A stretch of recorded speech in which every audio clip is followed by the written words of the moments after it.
बेलपत्र के पत्ते को खाने से जब तुम मेरे पास आकर मुझे उपदेश दे सकते हो, ज्ञान दे सकते हो, मुझे समझा सकते हो, तो ये मेरा विश्वास कहता है कि एक ना एक दिन बेलपत्र का पत्र मेरे मुख में अगर जाता रहेगा तो मेरे भीतर की इंद्रियां संयमित रहेंगी, और जब भीतर की इंद्रियां संयमित रहेगी तो एक ना एक दिन मेरा महादेव भी मेरे पास में मुझे वरने के लिए जरूर आएगा।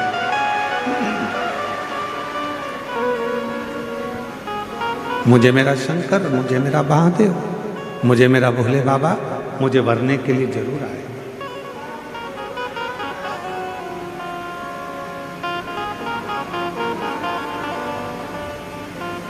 शिव महापुराण की उमा संहिता कहती है, शंकर जी पे चढ़ा हुआ जल का आचमन, शिव जी पे चढ़े हुए जल का प्रोक्षण,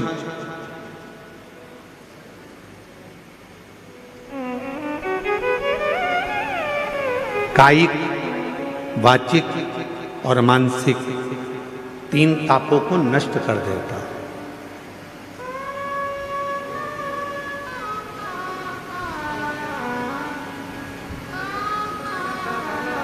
तीन तापों को मिटा देता है,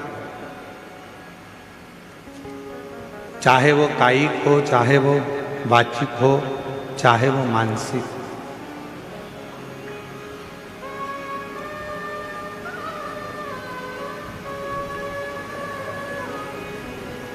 और कोई ये ना कहे कि केवल सीहोर वाले महाराज जी कहते हैं कि शंकर जी पे चढ़ा हुआ जल पीना चाहिए।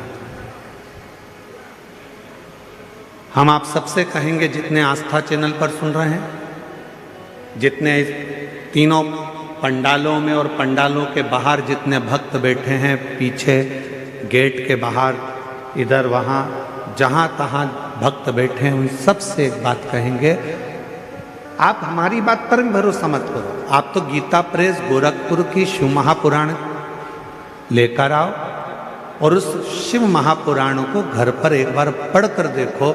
उसमें आपको मिलेगा कि शंकर जी पे चढ़े हुए जल का जो आचमन कर लेता है वो फिर संसार सागर में जन्म नहीं लेता, उसकी मुक्ति हो जाती है, मोक्ष।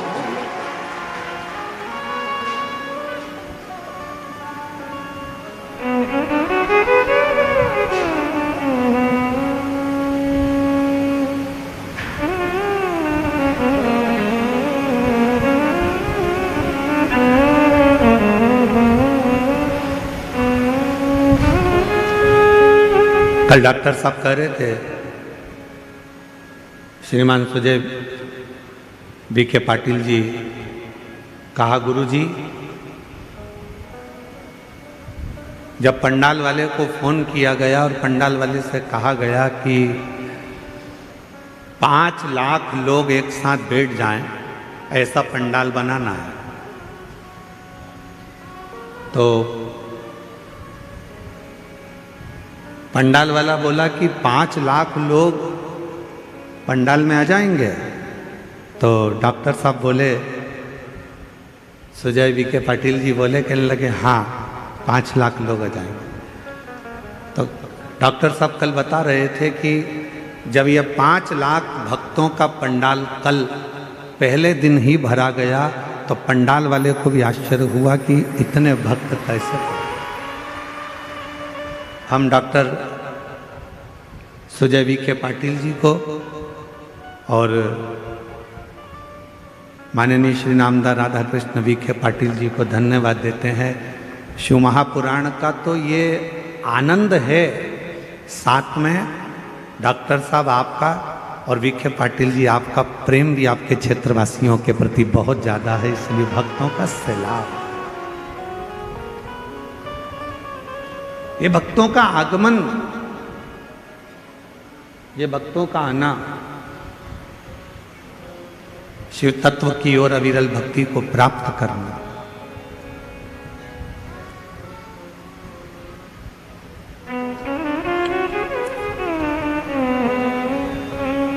तुमरुका जी ने तो चंचुला देवी को कहा था कि चंचुला, शिव महापुराण की जो कथा है, शिव महापुराण की जो कथा है, ये कथा भी शिव को चढ़ा हुआ जल है, भगवान शंकर को समर्पित किया हुआ जल है। बाहर का रिटर्न आ रहा है पूरा चोंगों का।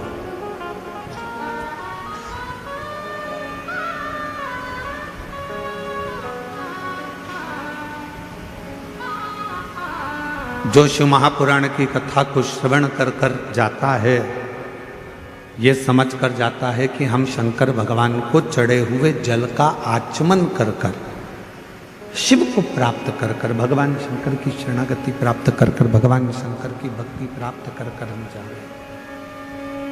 ये प्रेशर बढ़ाओ ना यहाँ का मंच का। हम शिव की अविरल भक्ति को प्राप्त कर कर जा रहे हैं।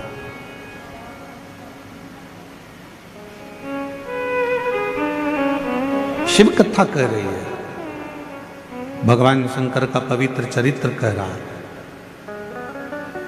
कि शिव के चढ़े हुए जल का वर्णन स्वयं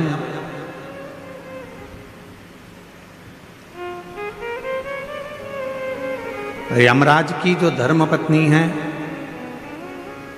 यमराज की जो धर्मपत्नी है जिसका नाम है धुमोरना। क्या नाम है उसका?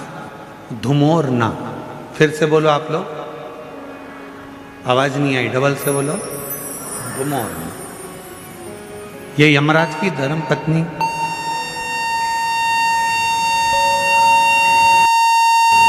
ये यमराज की धर्मपत्नी धुमोरना। धुमोरना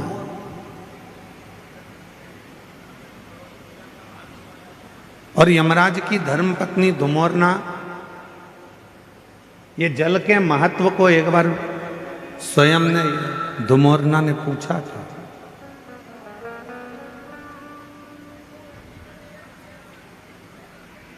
जल के महत्व को धुमोरना ने एक बार पूछा था। शिव महापुराण की कथा कहती है कि एक बार धुमोरना ने शंभु शरणे पड़ी मांगू रे दुख काटो दया करी ने दर्शन आपो। शंभु शरणे पड़ी मांगू घड़ी दुख काटो दया करी दर्शन आपो। धुमोरना ने एक बार देखा यमराज की साक्षी में भैंसे को।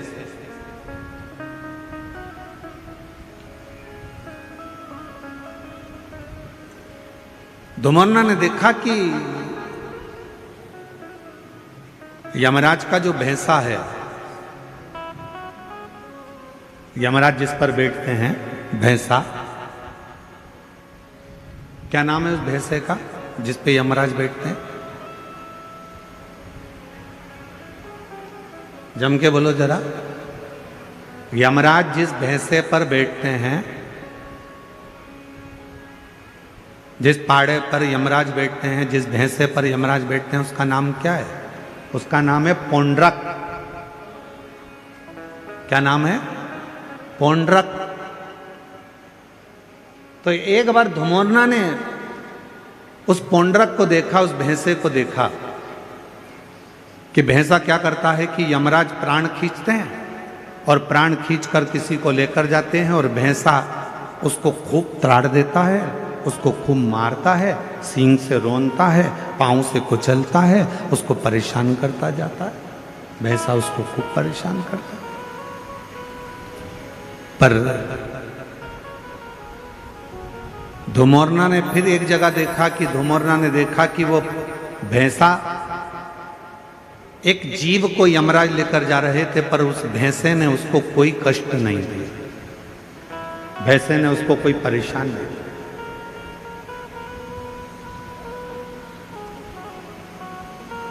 अब किसी को तो भैंसा मारता था और किसी को नहीं मारता था, किसी को कष्ट देता था, किसी को नहीं देता था। धुमोरना के मन में, यमराज की धर्मपत्नी के मन में यह बात अड़, और यमराज की धर्मपत्नी के मन में यह बात अड़ी, और यमराज की धर्मपत्नी ने विचार करा आखिर ये हो क्या रहा।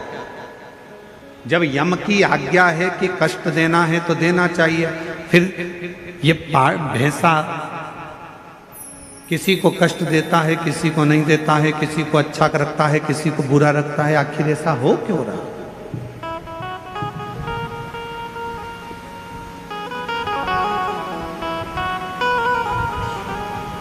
धुमोरना ने भैंसे को बुलाया और भैंसे को बुलाकर धुमोरना ने कहा, क्यों रे पौंड्रक, ये बता कि किसी किसी को यमराज जब खींच कर लेकर जाते हैं, प्राण जब छूटते हैं, तो किसी को तो तू बहुत कष्ट देता है, किसी को तो तू खूब मारता है, कष्ट देता है, परेशान करता है, उसको खूब खूब रोनता है, पाँव से भी रोनता है, सींगों से भी रोनता है, किसी किसी को तो बहुत कष्ट देता है। धुमोरना बोली कि पौंड्रक, भैंसे, और किसी किसी को तू मारता ही नहीं है, कष्ट भी नहीं देता, आखिर ऐसा क्यों, किस लिए। तो भैंसे ने कहा धुमोरना से, माताजी, जब भगवान देवाधिदेव महादेव का रुद्र अवतार हुआ, जब मेरे शंकर भगवान का रुद्र अवतार हुआ, और उनका रुद्र जो अवतार था, क्रोध का जो अवतार था, उस क्रोध के अवतार में मेरा जो जन्म हुआ है, मैं जो भैंसा बनकर पैदा हुआ हूं, वो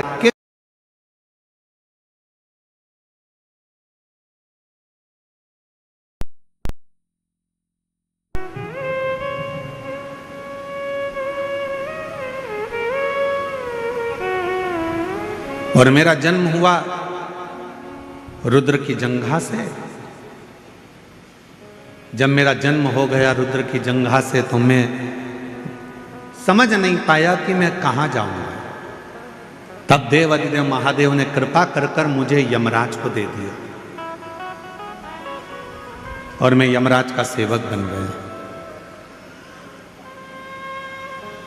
यमराज ने कहा कि तुम यदि मेरे पास में रहोगे तो मेरी आज्ञा का पालन करना पड़ेगा। तो देवाधिदेव महादेव जी ने कहा कि यमराज को मैंने तुम्हें दिया है, तो तुम्हें इसकी आज्ञा का पालन करना है, तुम आज्ञा का पालन करो। और यमराज की आज्ञा का पालन धुमोरना से भैंसा कहता है कि मैं करने लगा। पर शिवजी ने मुझे कहा कि ए पौंड्रक, एक बात सुन, तू यमराज का भैंसा जरूर बनेगा, तू यमराज के पास जरूर रहेगा, पर एक काम करना, तुझे मैंने जन्म दिया है, मेरी जंघा से तू उत्पन्न हुआ है।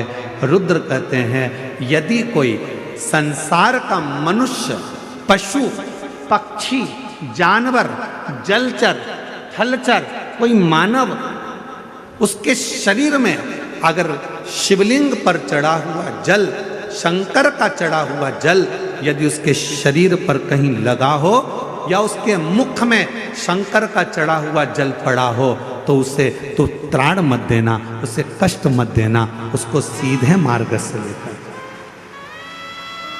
उसको तू त्राण मत देना, उसको तू कष्ट मत देना, उसको तू सीधे मार्ग से लेकर, उसको तू परेशान मत करना।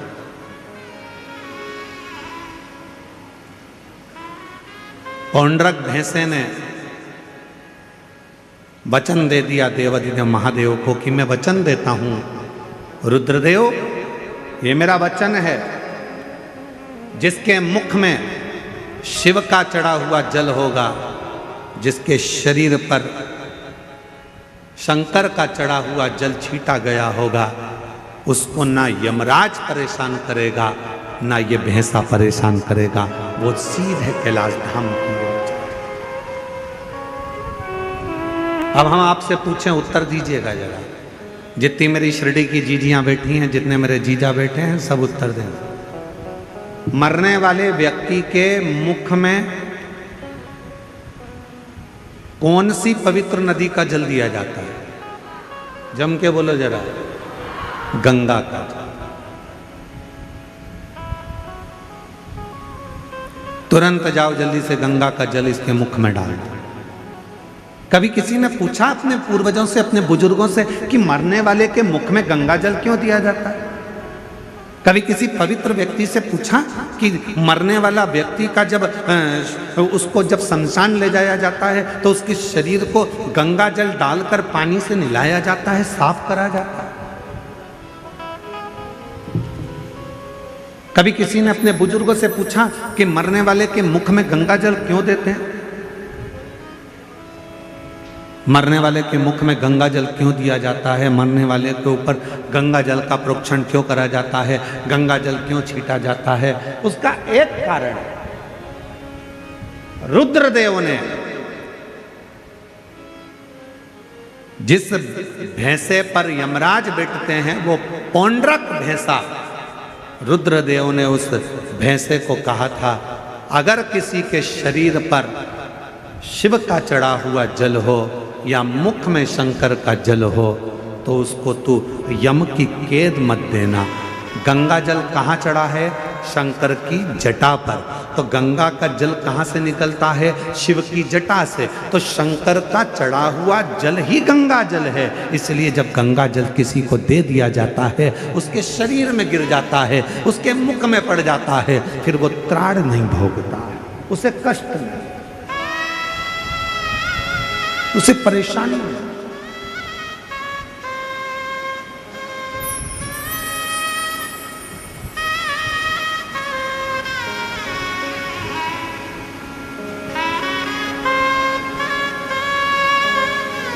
महाराज,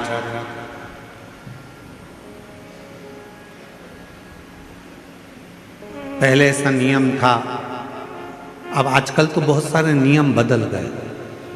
पहले कोई मानसरोवर जाता था तो मानसरोवर का जल लेकर आता था तो अपने आसपास में थोड़ा थोड़ा जल देता था। बोलो बोलो दीदी, वो सही है गलत है? कोई गोदावरी स्नान करने के लिए जा रहा है तो माँ गोदावरी का जल लेकर आ रहे हैं तो थोड़ा थोड़ा आसपास में बांटते थे। कोई हरिद्वार गया, गंगा जी का जल भरकर लाया तो गंगा जी का जल आसपास में बांटते थे। पहले ऐसा नियम था। अब बीच में लोगों ने ये नियम बंद कर कर गिफ्ट बांटना चालू कर दिया। हम केदारनाथ जी गए थे, तुम्हारे लिए गिफ्ट लेकर आए। हम हरिद्वार गए थे, तुम्हारे लिए गिफ्ट लेकर आए। हम शिरडी गए थे, तुम्हारे लिए गिफ्ट लेकर आए। फिर गिफ्ट का काम बंद हुआ तो लोगों ने फिर प्रसाद देना चालू करा।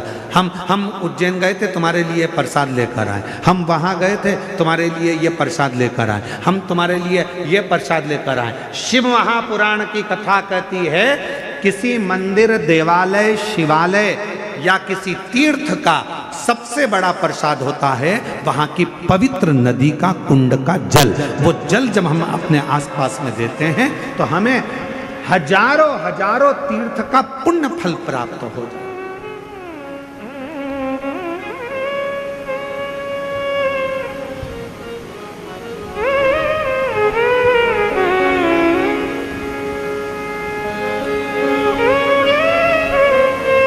उस तीर्थ का जो जल है वो सबसे ज्यादा पवित्र। कहाँ गए थे भैया?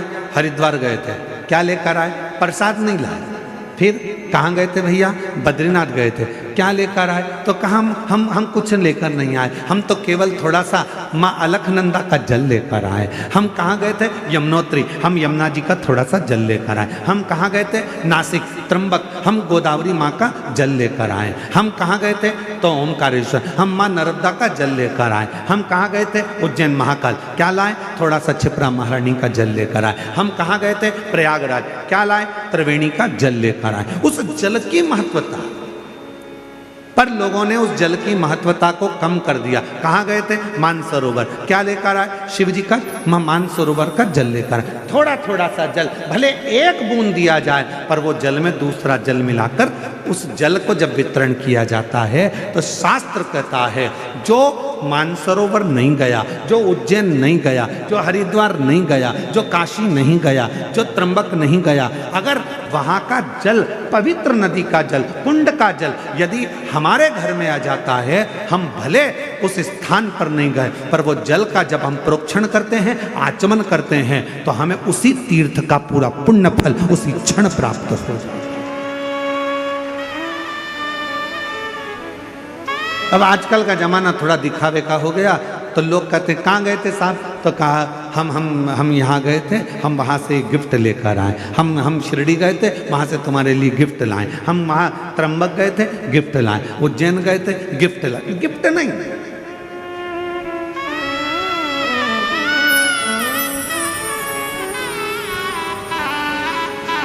अभी कथा में हमने कहा था, जलगांव की कथा में, कि करवा चौथ पर तुम्हारा पति तुमको गिफ्ट दे,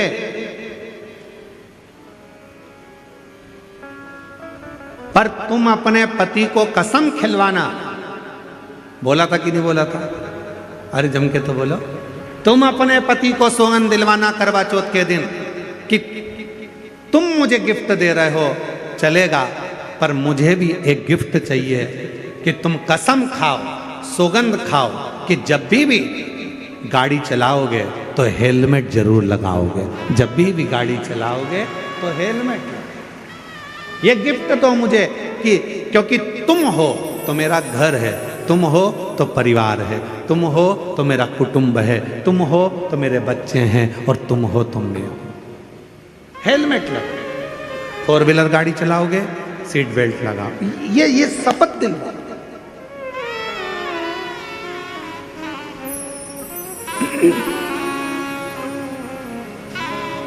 और मैंने तेरे ही भरोसे बाबा, तेरे ही भरोसे हवा बिच उड़ती जावा,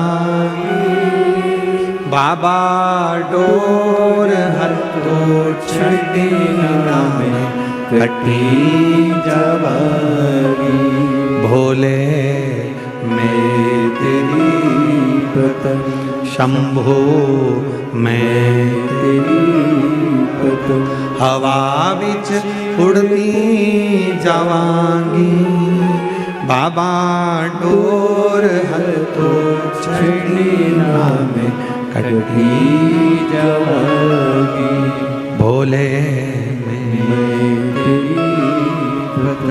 शंभो मैं तेरी। सबसे बड़ा गिफ्ट है, सबसे बड़ा दान है, तीर्थ का जल जो तुम लेकर आए हो, वो तीर्थ के जल को सबको दे।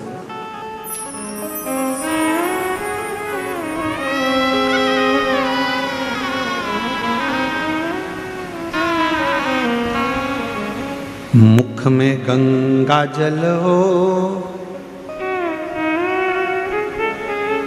ब्रज का बंसी बट हो,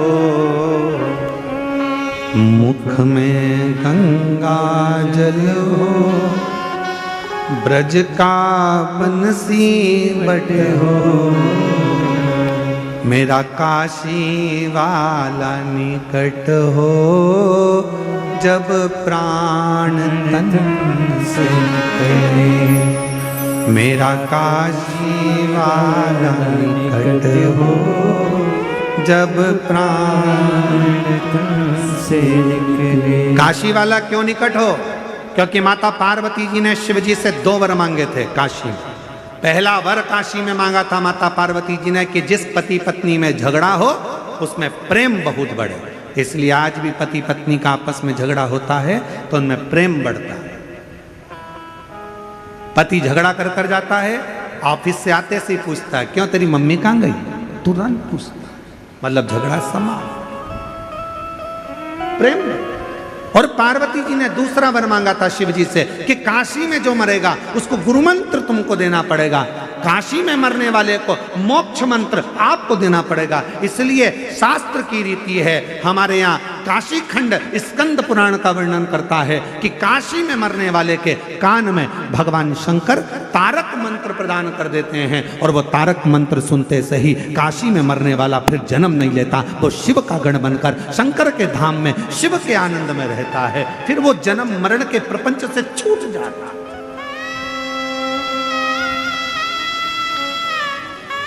फिर वो जन्म मरण के प्रपंच से मुक्त हो गए, मुक्त।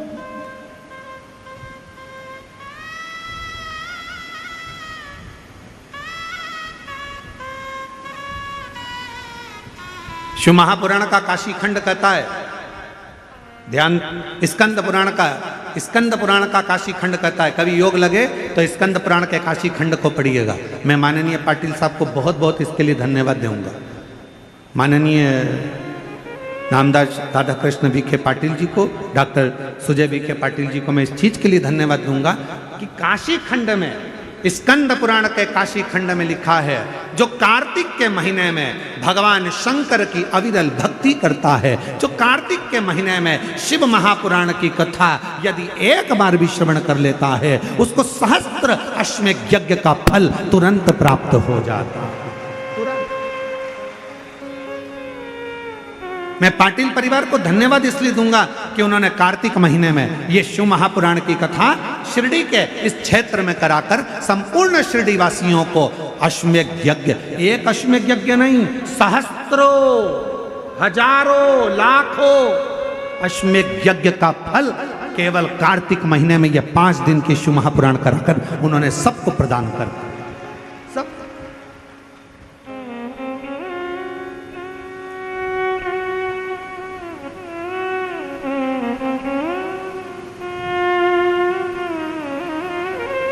जब डॉक्टर सुजय विखे पाटिल जी कथा लेने के लिए सीहोर आए थे तो उस समय पर बता रहे थे, उनको 2-3 तारीख बताई गई, पर उन्होंने जो तारीख चुनी वो कार्तिक के महीने की चुनी। तो हमको भी आश्चर्य हुआ कि जरूर माता पिता के संस्कार इतने प्रबल हैं कि कार्तिक के महीने की अगर तारीख चुनी है तो उसमें फल, तो ये श्रेष्ठता हुआ।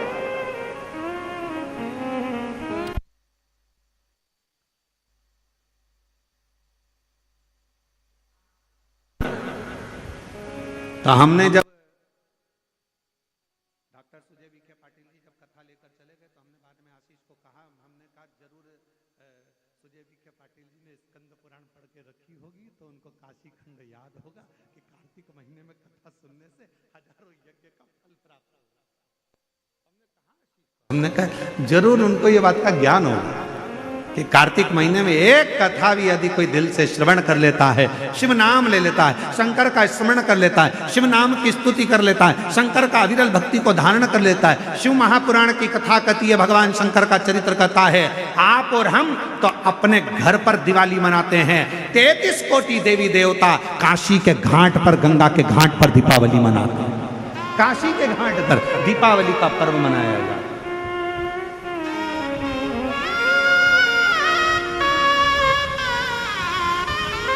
शिव धाम में, भगवान शंकर के धाम में, काशी में शंकर के अविरल धाम, हम तो आपसे भी कहेंगे आपके घर के आसपास में जो शंकर का मंदिर हो ना, दीपावली के दिन शंकर के मंदिर में जाकर दीपदान जरूर करना। दीपावली के पर्व पर शिव मंदिर में जाकर उसके आसपास में दीप जरूर लगाना। क्यों? आपको वही फल प्राप्त होगा जो काशी में देवताओं ने दीप जलाकर प्राप्त किया, वही।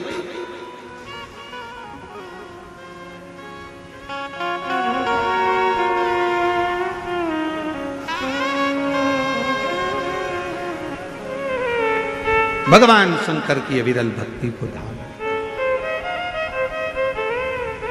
शिव तत्व को धारण कर। और इस वर्ष जब आप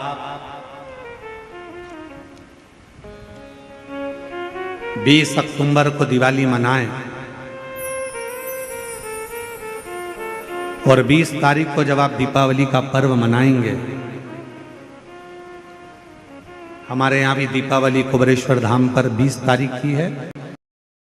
खजाना रहता है, ऐसा ही क्रम दीपावली पर्व का रहता है।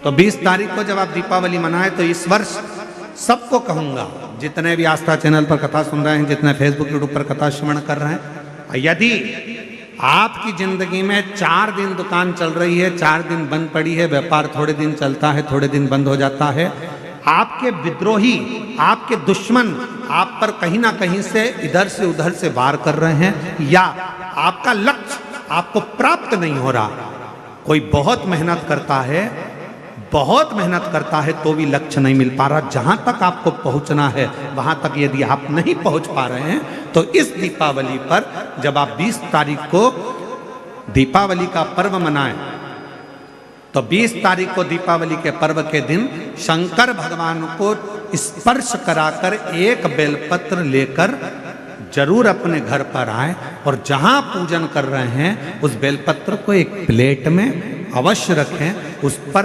हल्दी और कुंकू उस पर अवश्य चढ़ाएं। एक चावल का दाना लाल कर, एक चावल का दाना पीला कर उस बेलपत्र पर अवश्य चढ़ाएं, और उस बेलपत्र को अपने पास में 1 वर्ष तक संभाल कर रखना। फिर अगले साल आप और हमें बताना कि उस बेलपत्र ने आपको मंजिल तक पहुंचाया कि नहीं पहुंचाया, आपको लक्ष्य प्रदान कराया कि नहीं। कई लोग रहते हैं, बहुत मेहनत करते हैं, बहुत परिश्रम करते हैं, सब चाहते हैं कि ये व्यक्ति इतने स्थान पर बैठे, इसको ये पद मिलना चाहिए, इसको ये कुर्सी मिलना चाहिए, इसको ये जगह मिलना चाहिए, इसको वहां तक पहुंचना चाहिए, इस व्यक्ति को तो इस पद पर पहुंचना चाहिए पर नहीं पहुंच पाता, इस व्यक्ति को तो वहां तक पहुंचना है पर ये नहीं पहुंच पाता।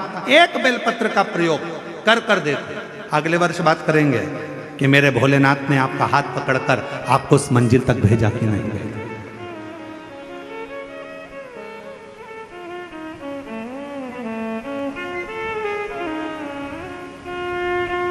कई व्यापारी, कई किसान कह देते हैं, अरे गुरुजी हमारी फसल पिट गई, अब की बार हमारी जो पिक थी वो पूरी की पूरी पिट गई, हमारा पानी ने बेकार कर दिया, हमारा इसने बेकार कर दिया, हमारा उसने बेकार कर दिया। बेचारा किसान कर्जे में होता चले जाता है, तकलीफ में होता चले जाता है। हम उनसे भी कहेंगे एक बार प्रयोग कर देखिए, एक बेलपत्री का दीपावली की रात्रि को, और अब की बार दीपावली का पर्व 20 अक्टूबर को जो मनाया जा रहा है, 20 अक्टूबर दीपावली पर्व के दिन एक बार प्रयोग कर देखिए कि वो बेलपत्र शिव जी को लगाया हुआ। क्यों? क्योंकि भगवान शंकर ने माता लक्ष्मी को जब भगवान विष्णु को दिया था, क्योंकि माता लक्ष्मी की माँ ख्याति देवी तो लक्ष्मी जी का विवाह शिव जी से करना चाहती थी, पर शंकर जी ने मना कर दिया था कि मैं विवाह नहीं करूंगा, इनको तो नारायण को दे दो। तो लक्ष्मी जी को भगवान शंकर ने जब यहाँ आया तब माता लक्ष्मी ने वर दिया, भगवान शंकर से प्रार्थना करी, आप मुझे आज्ञा करो। शंकर भगवान ने कहा, जिस दिन तुम पृथ्वी पर भ्रमण करने के लिए आओ और जिस स्थान पर बेलपत्र विराजमान हो उस स्थान पर तुम सदा विराजमान हो जाओ। वहां से फिर अविरल बोल बम का नारा है। इतना धीमा बोलोगे तो शिरडी वालों कल्याण तुम्हारा। अच्छे से बोलो जरा, बोल बम का नारा है। हर हर महादेव। शिव तत्व की प्राप्ति।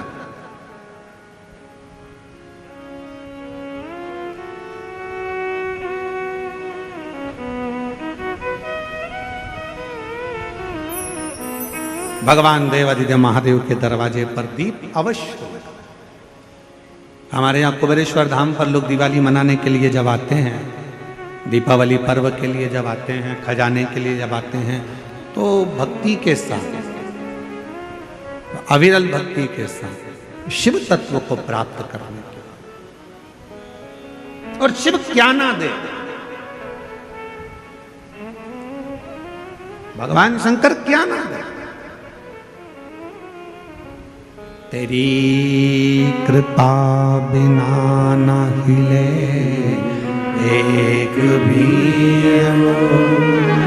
ले विश्वास तेरी कृपा से तनु तनु बखान क्या करूं मैं राखों के ढेर का चपटी भगोत में खजाना कुबेर का। उसके स्पर्श मात्र राख का हो जाता है, स्पर्श मात्र एक भभूत का हो जाता है, तो वो भस्म भी करोड़ों का धन बन जाती है, वो भस्म।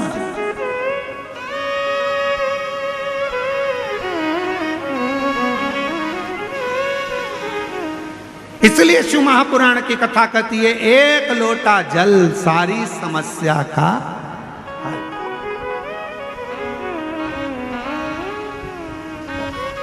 एक लोटा जल लेकर शिव मंदिर जरूर जाओ।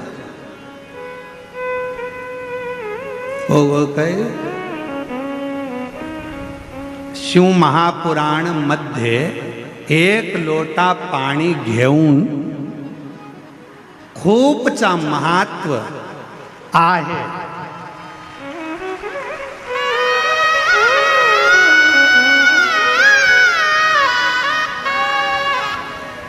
शिव महापुराण में एक लोटे जल का बड़ा महत्व बताया है, बड़ा महत्व।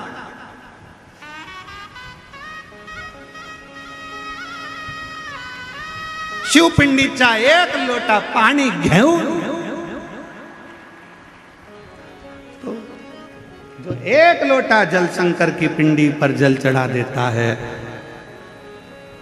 उसका खूब खूब खूब खूब खूब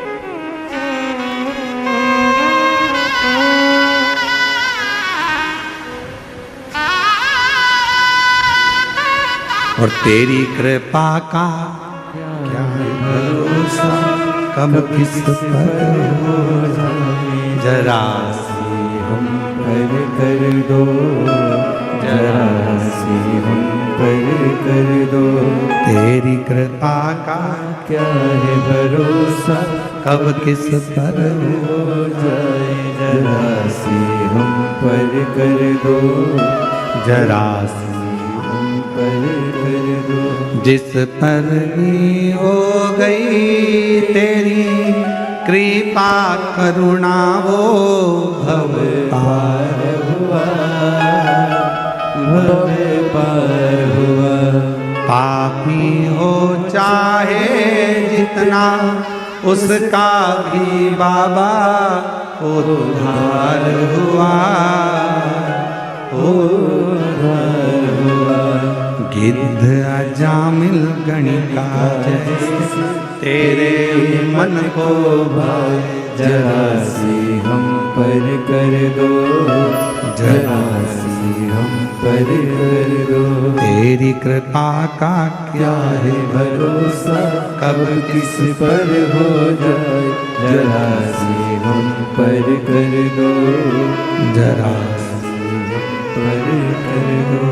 तेरी कृपा का क्या है भरोसा, कब किस पर हो जाए, जरा सी हम पर कर। ये उसकी उदारता है, ये उसकी करुणा है, ये उसकी कृपा है, ये उसकी दया है। आप दिल से उसको पुकारो, वो दिल से झोली भरता है। आप दिल से पुकारो, दिल से कहो उसको, दिल से विनय करो उसको, दिल से निवेदन करो उसको, वो सुनेगा, आएगा, देगा, झोली भरेगा, जाएगा। तो शंकर भगवान पर चढ़े हुए जल की महत्वता शिव महापुराण की कथा कहती है। भगवान शंकर का पवित्र चरित्र कह रहा है कि मरने वाले व्यक्ति के मुख में गंगा जल क्यों दिया जाता है। आपके बच्चे पूछें, आपके रिश्तेदार पूछें तो उनको बताना कि शिव महापुराण में वर्णन आता है, स्वयं यमराज की धर्म पत्नी धुमोरना ने यह प्रश्न स्वयं जिस पर यमराज बैठते हैं उस भैंसे से, उस पौंड्रक से पूछा, भैंसे से कि तू किसी को कष्ट देता है, किसी को नहीं देता।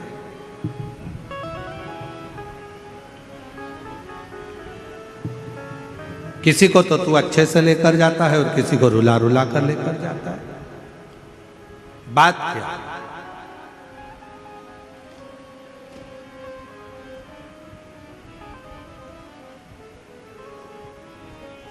क्या बात है? तो भैंसे ने कहा कि मैंने शिव जी ने शंकर भगवान को मैंने वचन दिया, क्योंकि मेरे देवाधिदेव महादेव ने तो मुझे यमराज को दिया। आज अगर मैं यमराज के पास में हूं, यदि मैं यम के साथ में रह रहा हूं, तो इसमें शिव जी की कृपा है, मुझे शंकर भगवान ने करुणा कर दिया।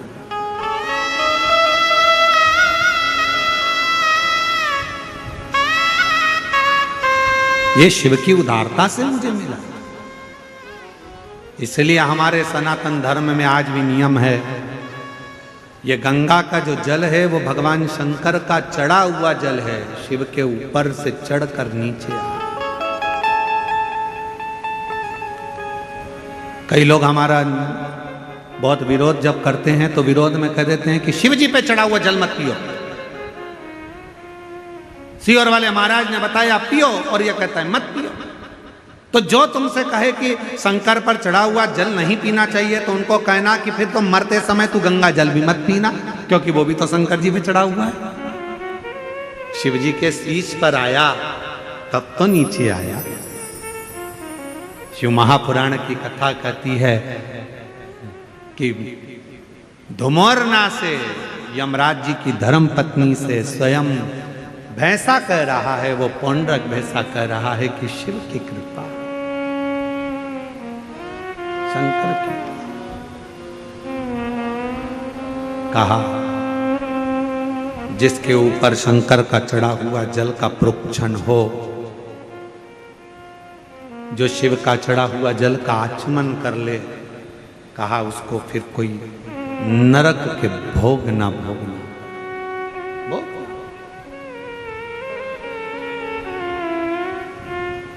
मुख में गंगा जल हो, ब्रज का बंसी बट हो। मुख में गंगा जल हो, ब्रज का बंसी बट हो। मेरा काशी वाला निकट हो, जब प्राण तन से निकले। मेरा काशी वाला निकट हो, जब प्राण तन से निकले।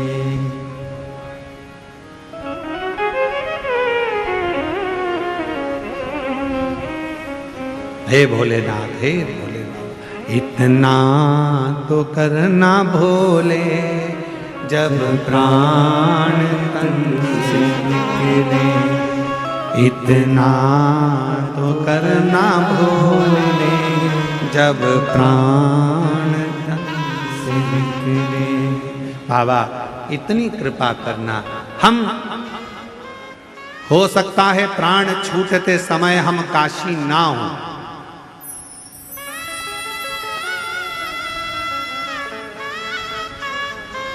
हो सकता है प्राण छूटते समय हम काशी ना हो, पर यदि हमने शंकर भगवान आपको एक लोटा जल चढ़ाया है, तो इतनी कृपा जरूर करना, हम भले काशी में ना हो, पर काशी वाला हमारे करीब में जरूर हो। ऐसे ऐसे काशी वाला।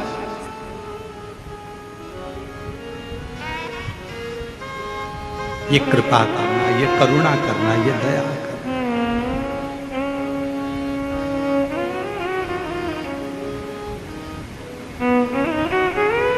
यमराज की जो धर्मपत्नी है ना,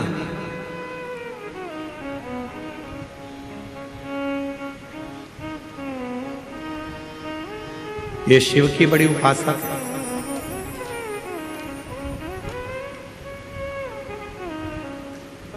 ध्रुमोर्ना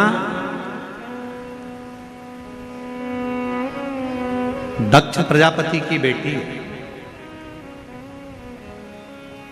शंकर भगवान की धर्म पत्नी भी, माता सती भी दक्ष प्रजापति की बेटी है।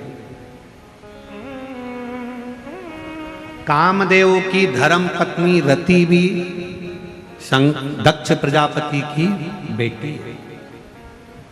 यमराज की धर्म पत्नी वो भी धुमोरना भी दक्ष प्रजापति की बेटी। महाराज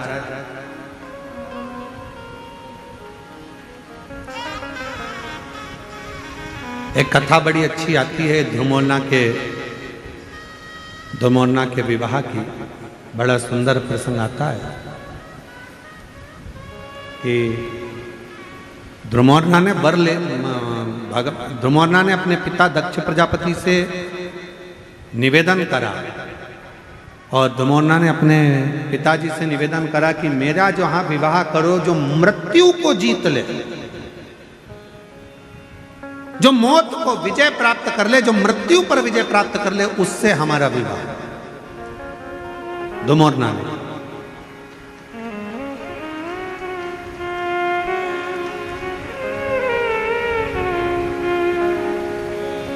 अपने पिताजी से कह रही है ध्रुमोरना, दक्ष प्रजापति से कह रही है ध्रुमोरना,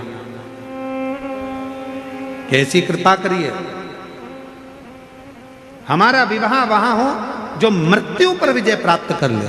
तो इतने में दक्ष प्रजापति ने विचार करा, ठीक है अगर आप ऐसा कहते हो तो आपके लिए हम वही वर ढूंढेंगे जो मृत्यु पर विजय प्राप्त कर ले। तो उनके लिए उसी समय पर दक्ष प्रजापति ने यमराज को लाकर खड़ा कर दिया। तो ध्रुमोरना ने देखा कि ये यमराज इसका तो पूरा स्वरूप बड़ा कृष्ण है, काला है और भयंकर स्वरूप है। तो इतने में ध्रुमोरना ने कहा कि पिताजी इनसे विवाह, तो कहा ये यमराज है, इससे विवाह कर लीजिए। ध्रुमोरना ने अपने पिताजी का कहना माना, हाँ भर ली। शादी के मंडप में ध्रुमोरना पहुंच गई। जरा ध्यान से सुनना, शादी के मंडप में ध्रुमोरना पहुंच गई।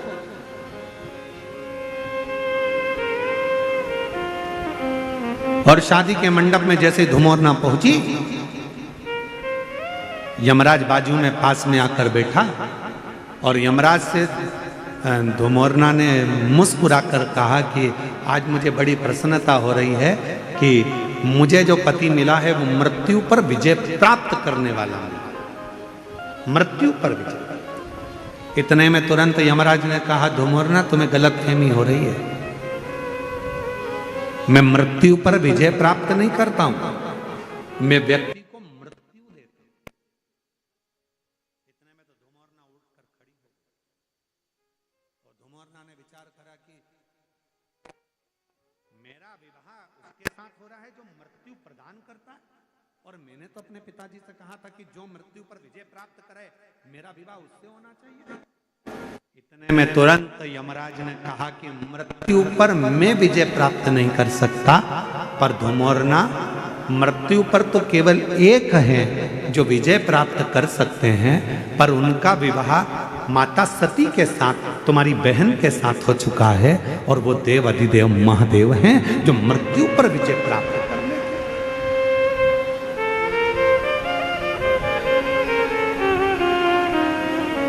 जो मौत पर विजय प्राप्त कर ले। इतने में ध्रुमोरना उठकर चली गई, और जैसे ही ध्रुमोरना उठकर गई, दक्ष प्रजापति को सूचना मिली कि मेरी बेटी यमराज से विवाह नहीं करना चाहती, अब करा क्या जाए। इतनी देर में दक्ष प्रजापति ने अपनी दूसरी बेटी विजया को मंडप में ले जाकर बिठा दिया।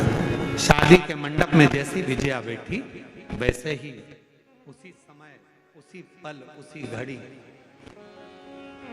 सती ने ध्रुमोरना से पूछा कि बहन क्या बात है, तेरी शादी हो रही है, दूल्हा भी अच्छा है, वर अच्छा है, सब कुछ ठीक है, फिर तू शादी क्यों नहीं करना चाहती। ध्रुमोरना ने कहा, मैंने अपने पिता दक्ष प्रजापति से वर मांगा था कि मेरा विवाह हो तो उसके साथ हो जो मृत्यु पर विजय प्राप्त कर ले, पर मेरे पिताजी तो विवाह कर रहे हैं जो मृत्यु की दंड देता है, मृत्यु की सजा देता है, उस यमराज से विवाह कर रहे हैं जो मौत देता है। तो क्या हुआ, कोई बात नहीं। सती ने कहा कि तू चिंता मत कर ध्रुमोरना, तू चाहती है कि मृत्यु पे विजय प्राप्त करने वाले से तू विवाह करे, तू उससे विवाह तो नहीं कर सकती क्योंकि तेरी बहन सती का विवाह देव अधिदेव महादेव से मृत्यु पर विजय प्राप्त करने वाले से हुआ है। पर इतना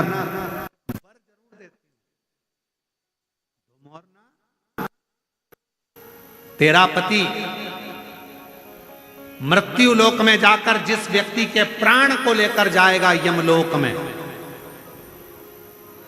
उस समय पर जिसके प्राण छूट रहे होंगे उसके मुख से यदि शिव का नाम निकल गया तो धुमोरना उसी क्षण तुझे शंकर का दर्शन हर पल हर घड़ी होता है, हर पल।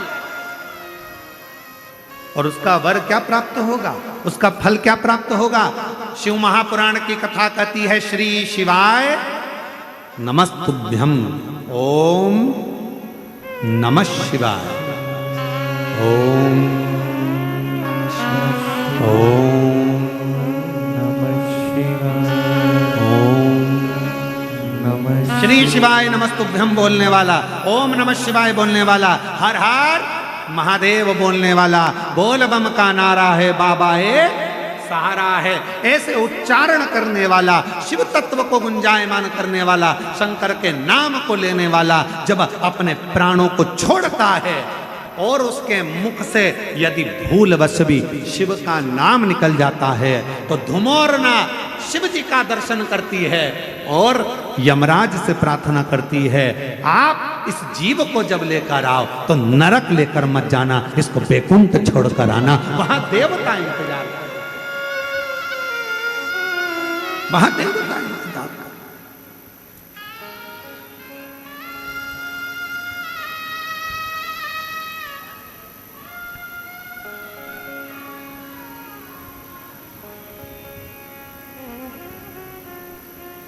इसलिए आप लोगों से निवेदन है, ऐसी सुभान आए ना ऐसी ऐसी सुभान आए ना ऐसी शाम, जिस दिन जुबां पे मेरे, जिस दिन जुबां पे मेरी आए ना शिव का नाम, ऐसी सुभान आए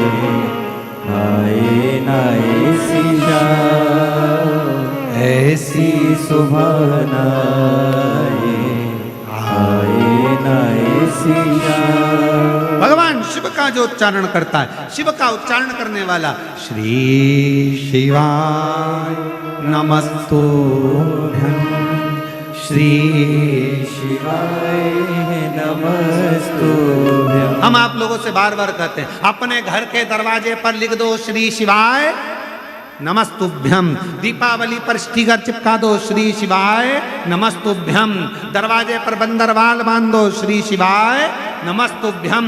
अगर कोई दरवाजे के सामने से निकल कर जा रहा होगा और मान लो उसका समय भी आ गया होगा, प्राण छूटने का भी समय आ गया होगा, तो दरवाजे पर यदि उसने भूल से भी पढ़ लिया तो वो नरक नहीं जाएगा, उसका परम पद बैकुंठ तक हो जाएगा। इसलिए श्री शिवाय नमस्तुभ्यम का स्मरण करो। कोई अपने काम के लिए जा रहा है, काम नहीं हो रहा, तुम्हारे दरवाजे पर पढ़ लेगा श्री शिवाय नमस्तुभ्यम, उसका राह खुल जाएगा, उसका कार्य सफल हो जाएगा। वो मंत्र का उच्चारण मूल है।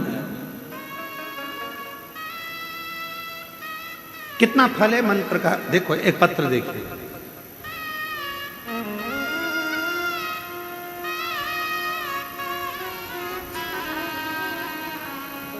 बनीता प्रताप सिंह परदेशी, गांव घोटी, तालुका इंगतपुरी, जिला नासिक, महाराष्ट्र से। कहीं बैठी हो हाथ हिला सकती हैं, और अगर बैठी हो तो एक बेलपत्र लेने के लिए आ सकते। गुरुदेव हम 2022 से कथा सुन रहे हैं, हमारा लड़का प्रवीण 2023 से एमपीएससी की पढ़ाई की तैयारी कर रहा है, पर प्रवीण हर रोज उठकर मंदिर भी जाए, पर उसका सिलेक्शन जब नहीं हुआ तो हार गया। तब हमने उससे कहा, सियोर वाला बाबा कहता है कि मेहनत 4 गुना करो, मंदिर में साफ सफाई करो, शिवजी पर एक बेलपत्र जरूर चढ़ाओ, एग्जाम देने जाओ तो बेलपत्री पर शहद लगाकर शिव का भजन कर कर जाइए। पशुपति व्रत करा, तब हमने देखा तो भी जब उसको फल नहीं मिला तो उसका हिम्मत थोड़ा सा हारा। हिम्मत हारा तो हमने कहा पीछा मत छोड़ना बेटा, बाबा देगा जरूर। और तब हमने कहा कि एक बार कुबेरेश्वर धाम चल। हम उसको कुबेरेश्वर धाम ले गए। हमने कहा प्रवीण कुबेरेश्वर धाम लेकर चलो और वहां जाकर बाबा का पूजन अर्चन करा। आज बाबा को धन्यवाद देती हूँ कि मेरे उस बेटे का सिलेक्शन हो गया और बेटा उच्च पद पर अधिकारी बनकर बैठ गया। मैं बाबा को यहाँ प्रणाम करने के लिए। एक पत्र देखिए बड़ा सुंदर।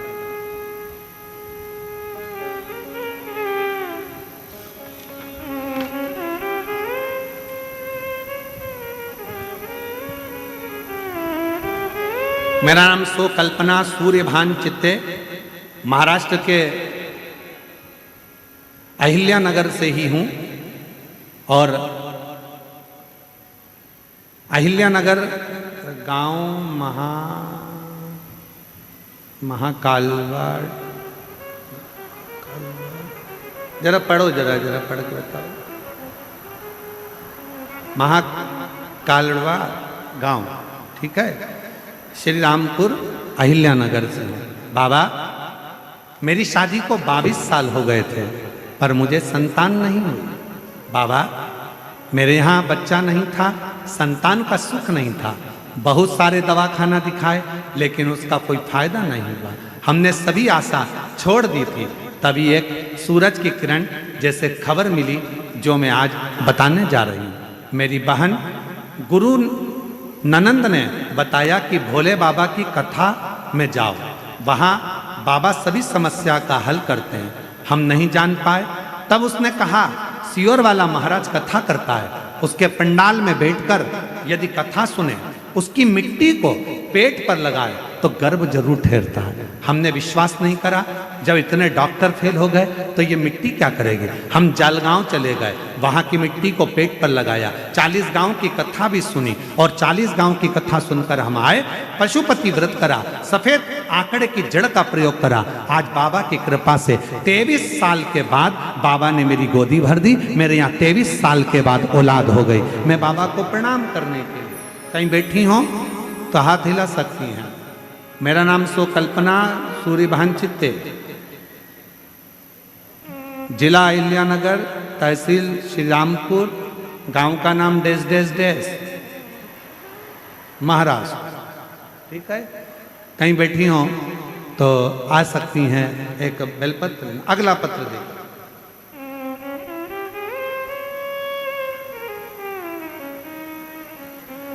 गुरुदेव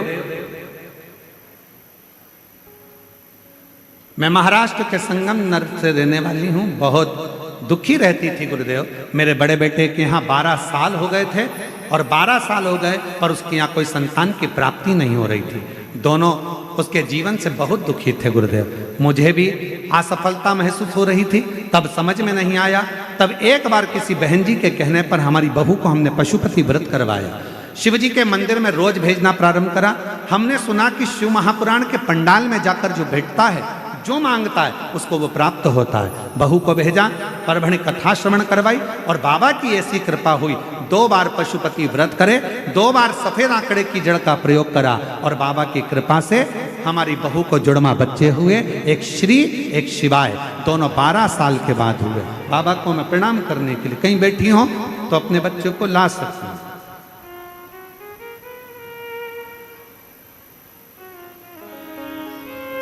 गुरुजी मेरा नाम कल्याणी बलवीर सिंह जनवीर है। हम गांव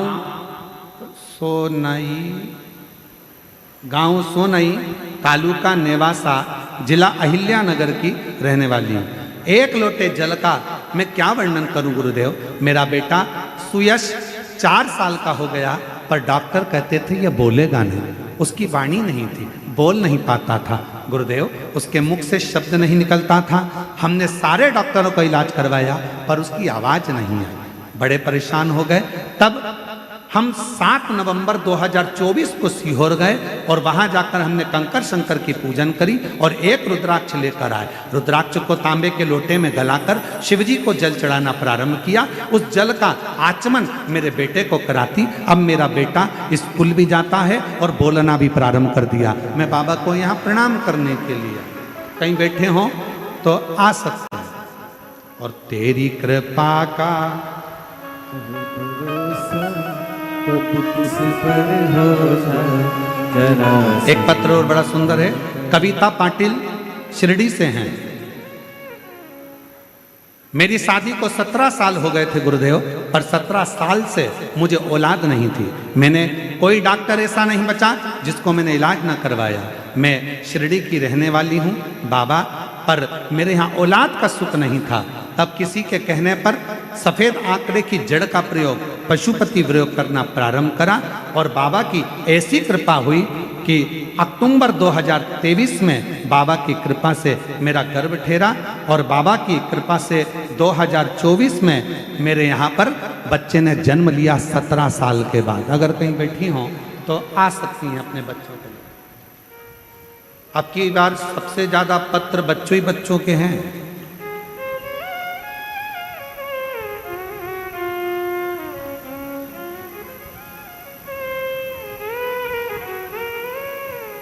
एक और पत्र है, मनोज राय सोनी नासिक से हैं।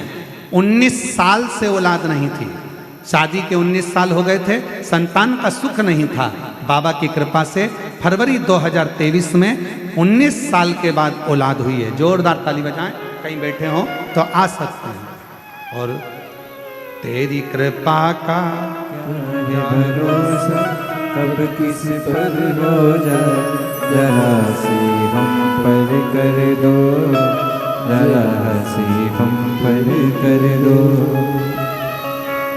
जिस पर भी हो गई है तेरी कृपा करुणा वो भव। शिरडी क्षेत्र की संतोष दत्तात्रेय ओढ़ी। गुरुदेव, मेरी 2 बेटियां हैं। पहली बेटी मेरी 22 साल की है और दूसरी बेटी मेरी 20 साल की है। गुरुदेव, फिर भी घर के लोग ताना देते थे कि मेरे घर लड़का नहीं है, खूब अपशब्द कहते थे। गुरुदेव, पर इतने साल के बाद क्या 22 साल की बेटी हो गई, 20 साल की एक और बेटी हो गई, क्या बच्चा हो सकता है?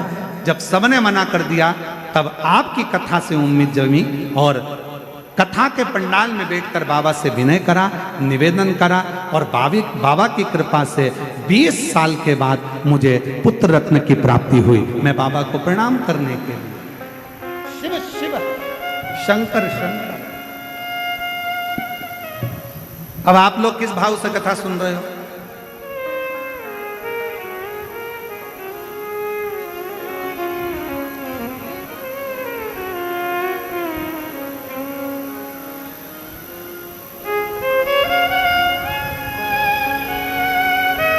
कार्तिक का महीना, शिव महापुराण की कथा, शिरडी का पवित्र क्षेत्र और यह पवित्र शिव महापुराण की कथा। मैं फिर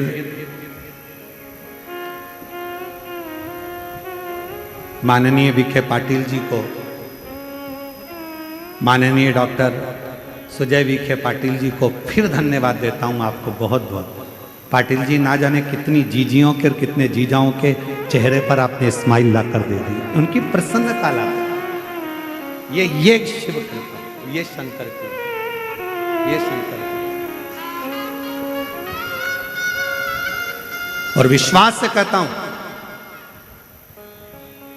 जो पंडाल में बैठकर आप भगवान देवाधिदेव महादेव से कह रहे हैं, बोल रहे हैं, मांग रहे हैं, ये हमारा विश्वास करता है कि 3 महीने के अंदर मेरा कुबेर भंडारी जरूर देगा। विश्वास के साथ।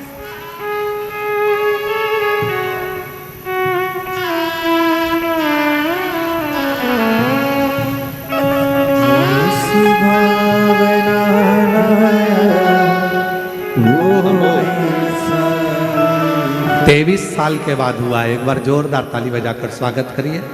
नहीं खाली उसे लौटाया, वो मन ही मन हर्षाया, कर दिया मारा मार काशी वाले ने, लुटा दिया भंडार काशी वाले, लुटा दिया भंडार। 17 साल के बाद हुआ है। जोरदार ताली बजाकर प्रणाम।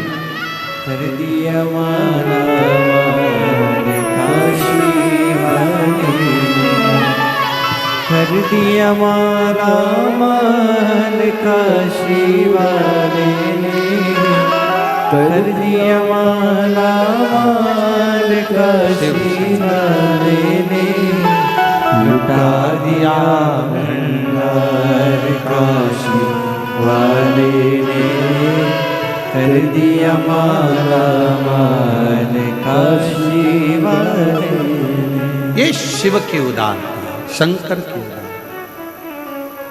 हरि ओम में ओम समाया है, मेरा भोला नगर में आया है।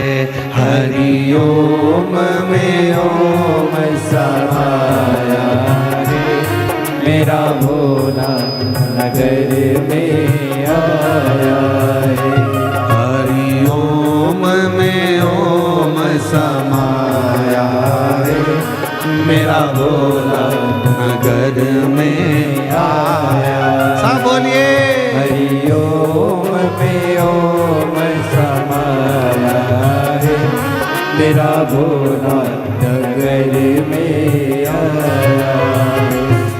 मेरा भोला नगर में आया है, मेरा भोला नगर में आया है।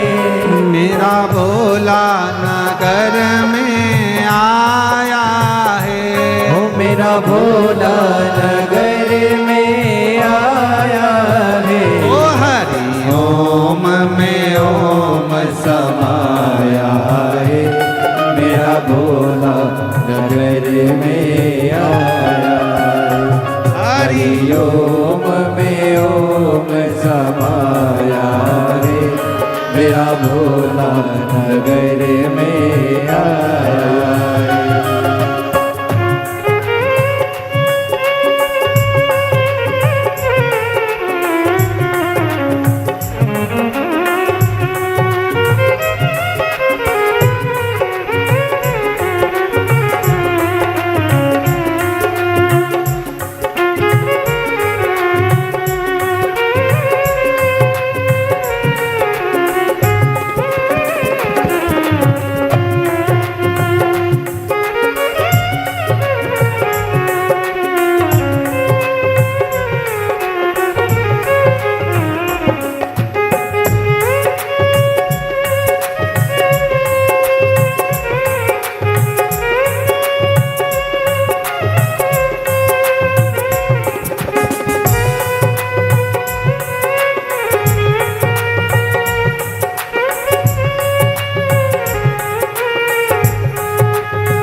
मस्तक पे चंदा है, मेरे भोले के मस्तक पे चंदा है, मेरे भोले के मस्तक पे चंदा है, मेरे भोले के मस्तक पे चंदा है, मेरे भोले के मस्तक पे चंदा है, मेरे भोले के मस्तक पे चंदा है। चंदा में, चंदा में, चंदा में ओम समाया है, मेरा भोला नगर में आया है। चंदा में ओम समाया है, मेरा भोला नगर में आया है। मेरा भोला नगर में आया है, मेरा भोला नगर में आया रे, ओ मेरा भोला नगर में आया है, मेरा भोला नगर में आया रे। हरि ओम में ओम समाया है, हरि ओम नगर में आया है। हरि ओम में ओम समाया है, मेरा भोला नगर में आया है।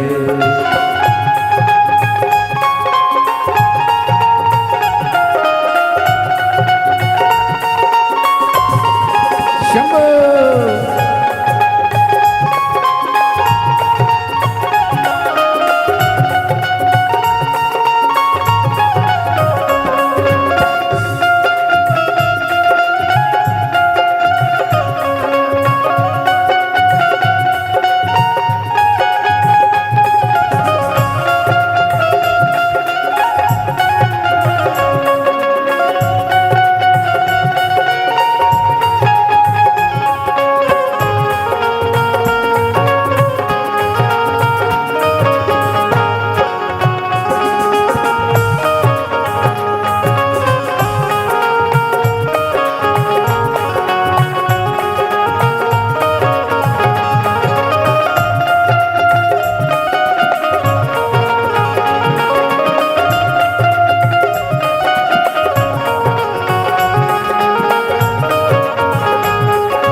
मस्तक पे गंगा है, मेरे भोले के मस्तक पे गंगा है, ओ मेरे भोले के मस्तक पे गंगा है, मेरे भोले के मस्तक पे गंगा है, ओ गंगा है हाजी गंगा है, हो गंगा है, हाँ गंगा है, मेरे भोले के मस्तक पे गंगा है, मेरे भोले के मस्तक पे गंगा है, गंगा में गंगा में गंगा में ओम समाया है, मेरा भोला नगर में आया है, गंगा में ओम समाया है, मेरा भोला नगर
बड़े भाव से दोनों हाथों से ताली से बजाते हुए।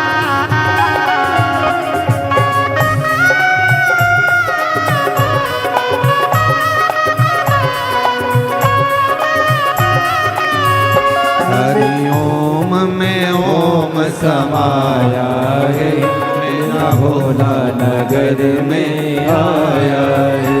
हरि ओम में ओम समाया है, मेरा भोला नगर में आया है। हरि ओम में ओम समाया है, मेरा भोला नगर में आया है। हरि ओम में ओम समाया है, मेरा भोला नगर में आया।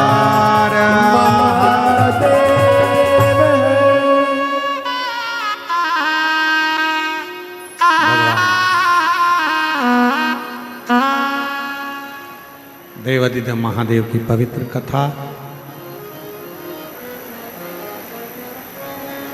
शिरडी के लोणी ग्राम में चल रही है। भाव से आज कथा का द्वितीय दिवस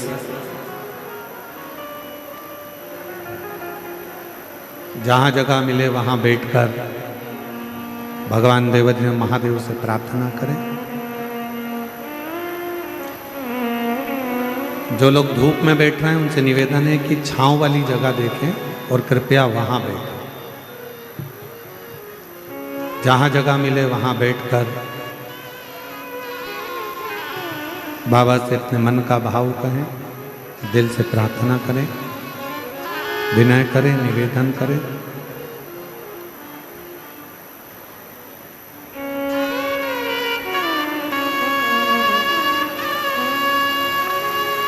जिस प्रार्थना को करने के लिए दुनिया के सभी लोग इस पवित्र पावन कथा के पंडाल में पहुंचते हैं, उस प्रार्थना को आप भी साथ में निवेदन करें, विनय करें। सभी लोग साथ में बोलें बाबा को हृदय से।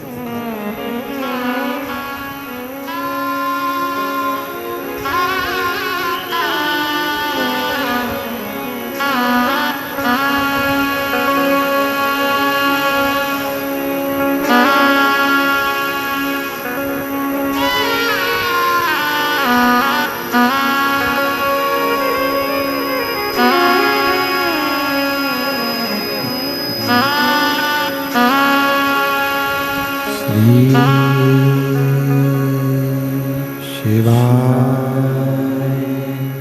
नमस्तुभ्यं श्री शिवाय नमस्तुभ्यं श्री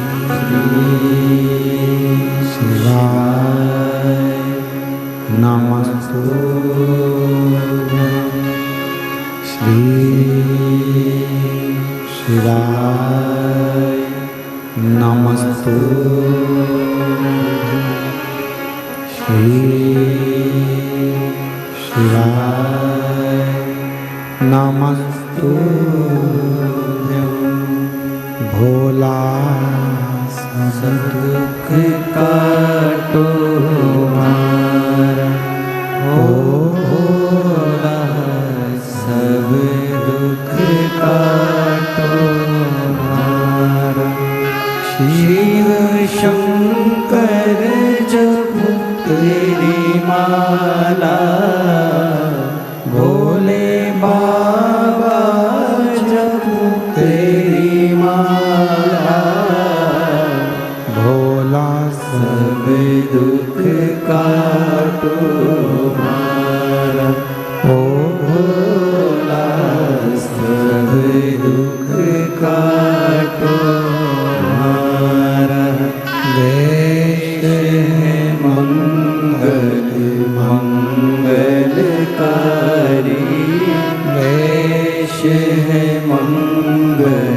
मंगलकारी शमशान वासी हमारा, शमशान वासी हमारा, ओ भोला सब दुख काटो मारा, ओ भोला सब दुख काटो मारा।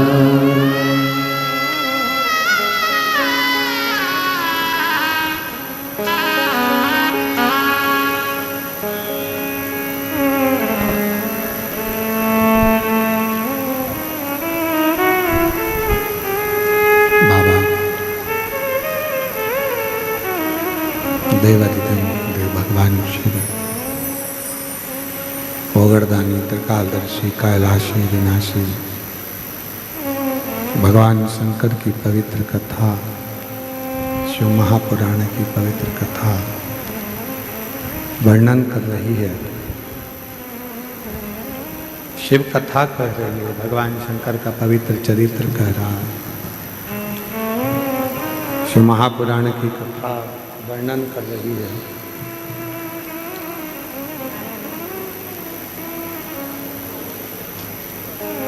धुमोरना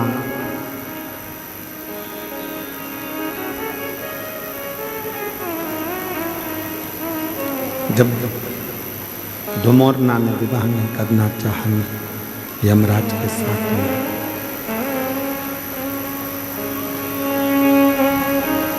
और धुमोरना मंडप को छोड़कर दूर जाकर खड़ी हो गई।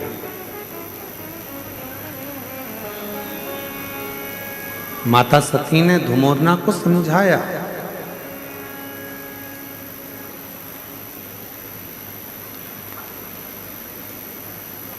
तीन चीजें मनुष्य को कभी नहीं भूलना चाहिए।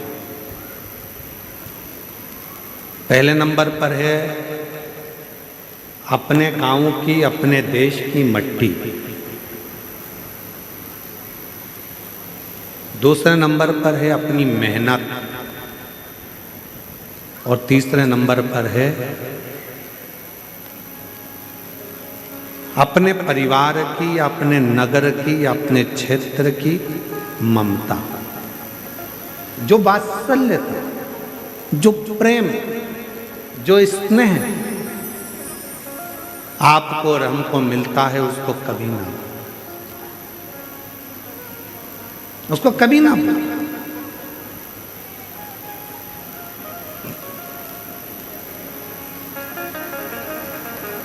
एक पत्र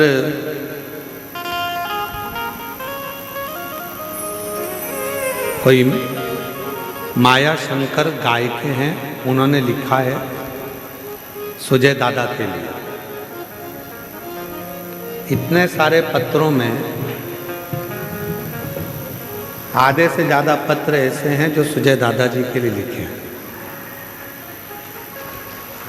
इससे यह मालूम पड़ता है कि कथा करवाने वाले जो डॉक्टर साहब और वी.के. पाटिल जी जो हैं, इनका प्रेम कितना होगा। पत्र बहुत सारे ऐसे, कितनी सारी बातें इन पत्रों में लिखी गई है कि हम इसलिए भी ज़्यादा पत्र नहीं पढ़ते क्योंकि किसी को यह ना लगे कि पत्र इतने पढ़ दिए गुरुजी ने, पर पत्र अच्छा है। मेरा नाम माया शंकर गायके है, कहीं बैठी हो माया शंकर गायके जी, आप ही हैं? ऐसे हाथ हिला दो एक बार, वापिस एक बार हाथ हिलाइए। दिख नहीं रहा ना? अच्छा, तो दिख नहीं रहा ना इसमें क्यों नहीं आ रहा है? वो दिख नहीं रही ना हमको, इसको दिखाओ, इसमें टीवी में क्यों नहीं आ रहा? हाँ, ऐसे हाथ हिलाओ। हाँ ठीक है।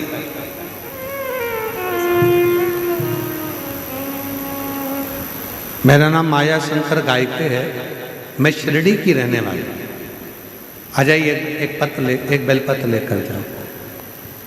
हमारे भैया डॉक्टर सुजय दादा को हम धन्यवाद करना चाहती हूँ।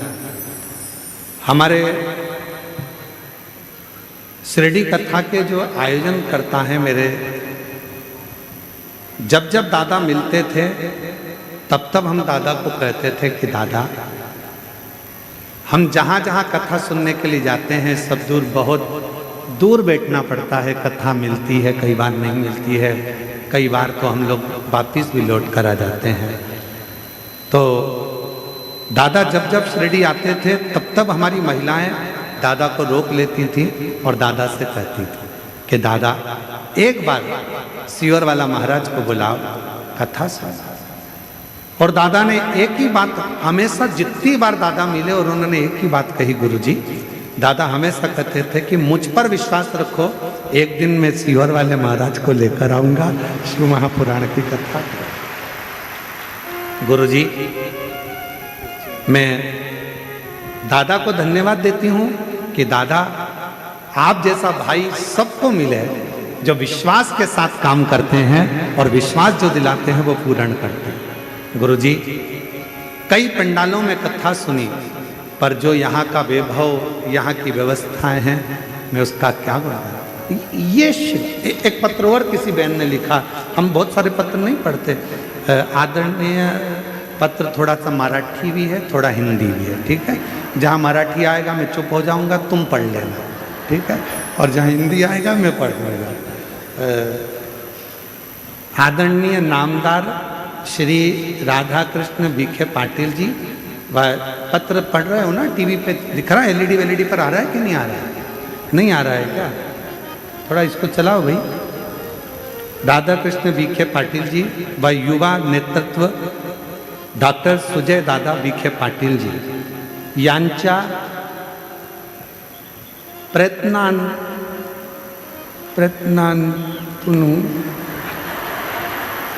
ठीक है, शिव महापुराण कथा शिरडी नगरी यांचे, ठीक है, कुछ गड़बड़ हो जाए तो तुम समझ लेना, ठीक है। यांचे आई, मतलब इनके माध्यम से ये कथा शिरडी में आई, ठीक है। मुझे पत्र लिखना नहीं आता हिंदी में, फिर भी मैं प्रयास कर रही हूँ, तो मैं भी प्रयास कर रहा हूँ पढ़ने का, तो मुझे भी मराठी नहीं आती और मैं भी प्रयास कर रहा हूँ, आप भी प्रयास करो। तो कहीं बैठी है क्या, ये क्या नाम है इनका,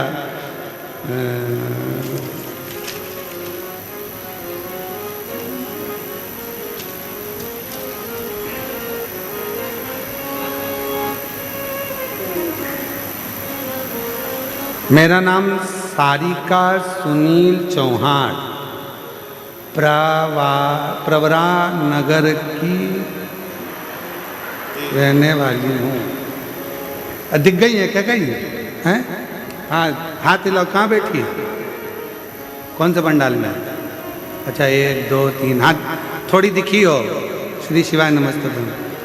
हाँ, टीवी पे दिख गई, आ जाओ आ जाओ, एक बेलपत्र ले जाना।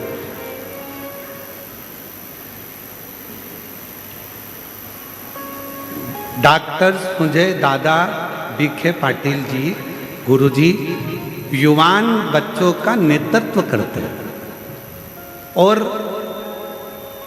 हमको ऐसा लगता है कि दादा ने जो ये कथा करवाई है इतनी विशाल, आज शंकर भगवान उनको ऐसा वर देकर जाएंगे कि वो किसी उच्च पद पर बैठकर हमको फिर कथा सुनाएंगे। ये शंकर की उदारता किसको कहते हैं?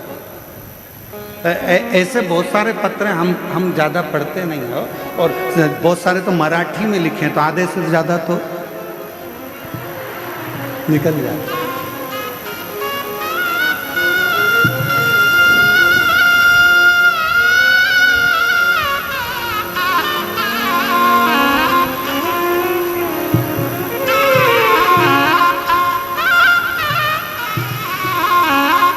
और शिव भक्ति, शिव महापुराण की कथा कहती है, मट्टी, मेहनत और ममता, ये 3 जो व्यक्ति कभी नहीं भूलता मेरा देव अधिदेव महादेव उसका हाथ कभी नहीं छोड़ता।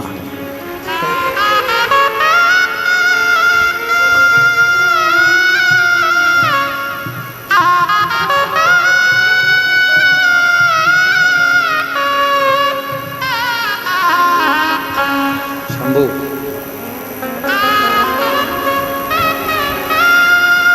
एक 22 साल की बेटी थी, एक 20 साल की बेटी थी, इनके बड़े भैया के यहाँ से हैं, और उसके बाद ये बेटा हुआ है। एक बार जोरदार ताली बजाकर स्वागत करिए शिव का।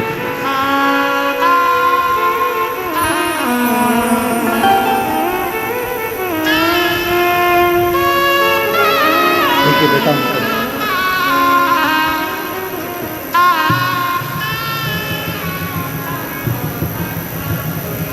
कौन सा पत्र था? शंकर गाय के सीढ़ी में रहते हैं आप। जोरदार पत्र लिखा है, एक बार जोरदार ताली बजाएं। बहुत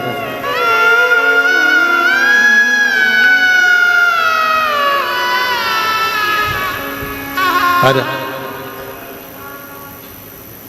अब तो रोक के नहीं कहोगी दादा को कि कथा, बाबा ने कथा करा दी। एक बार जोरदार ताली बजाकर साधु।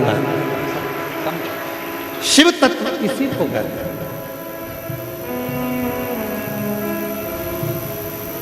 दीदी ने पत्र में लिखा, हम सारी महिलाएं, हम सारी जीजियां दादा को रोक लेती, सुजय भैया को, और उनसे हमेशा कहती और बाबा की कृपा से कथा करे। एक बार दोनों हाथ उठाकर बड़े प्रेम से हार हार महादेव, ये शिव की उदा तो सुधर्मा।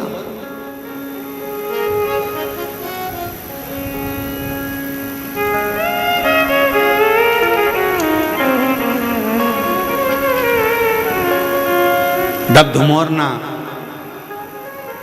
विवाह का मंडप छोड़कर गईं तो माता सती ने उनको समझाया, और मां सती ने कहा कि धुमोरना, मैं तुम्हें वचन देती हूं कि शिव का दर्शन तुमको होगा। तब शादी के मंडप में दक्ष प्रजापति की दूसरी बेटी विजया बैठ चुकी थी। फिर धुमोरना ने भी और विजया ने, दोनों ने यमराज से विवाह। शिव महापुराण की कथा कहती है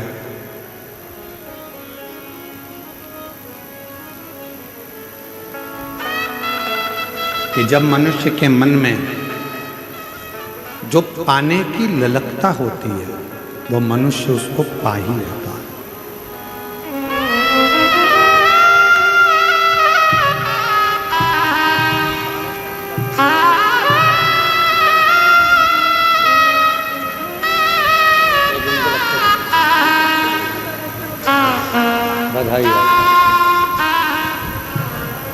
जिस लक्ष्य को व्यक्ति पाना चाहता है, इसीलिए शिव महापुराण की कथा कहती, 3 बातों का स्मरण करें। पहले नंबर पर मिट्टी, दूसरे नंबर पर मेहनत, तीसरे नंबर पर ममता। जब हमें उन्नति की सीढ़ी पर चढ़ना है, हमें आगे बढ़ना है, हमें अग्रण्य भाग ग्रहण करना है, तो इन तीनों को ना अपने गांव की, अपने देश की मिट्टी को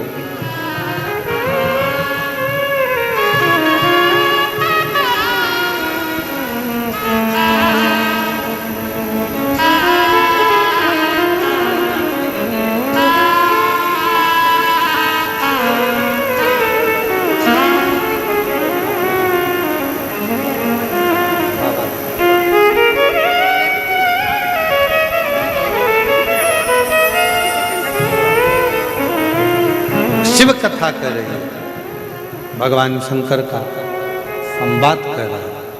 शिव महापुराण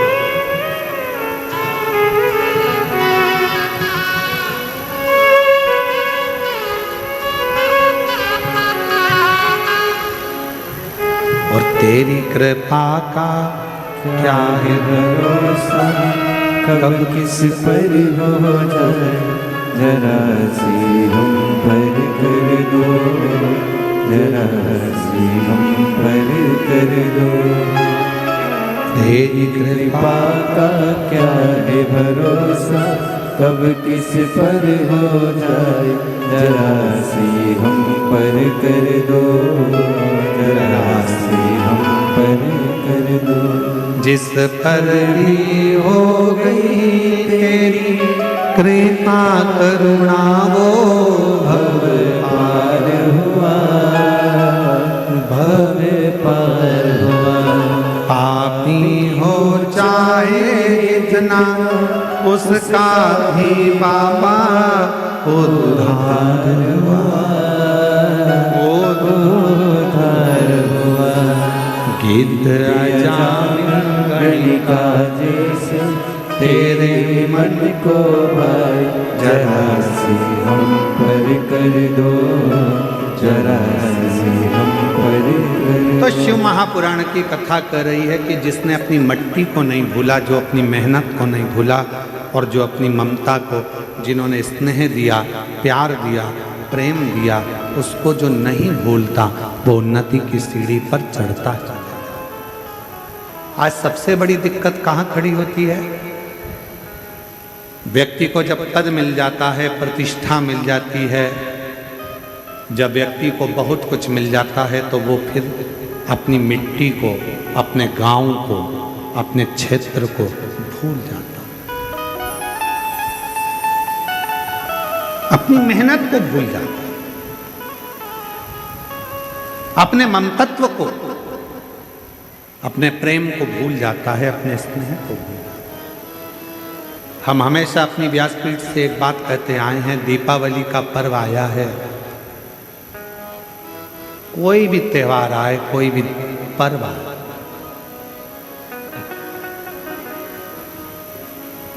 बड़े बड़े मॉल से खरीदी करने की जगह अपने गांव में जो छोटे छोटे व्यापारी हैं उनसे सामान खरीदो, जिससे उनकी भी जिंदगी और उनकी भी दीपावली अच्छे से। अपने गांव की मिट्टी, अपने गांव की मेहनत और अपने गांव की ममता, स्नेह, प्रेम, ये बड़े बड़े मॉलों में नहीं मिलेगा। आप जिस गांव में रहते हो, जिस नगर में रहते हो, वहाँ के छोटे छोटे व्यापारी तैयारी करके रखते हैं, दिवाली आई है, सामान बिकेगा। कोई ठेला लेकर फूल की माला बेच रहा है, कोई दरी बिछाकर, चटाई बिछाकर छोटे छोटे दिए बना बना कर मट्टी के बेच रहा है, और तुम विदेश का सामान खरीदो और मालूम पड़े अपने देश का धन दूसरे देश में जाए, तो ये भारत विकसित नहीं हो पाएगा। इस भारत को विकासशील बनाने के लिए अपनी मट्टी, अपनी मेहनत और अपने मातृत्व भाव को स्मरण रखना।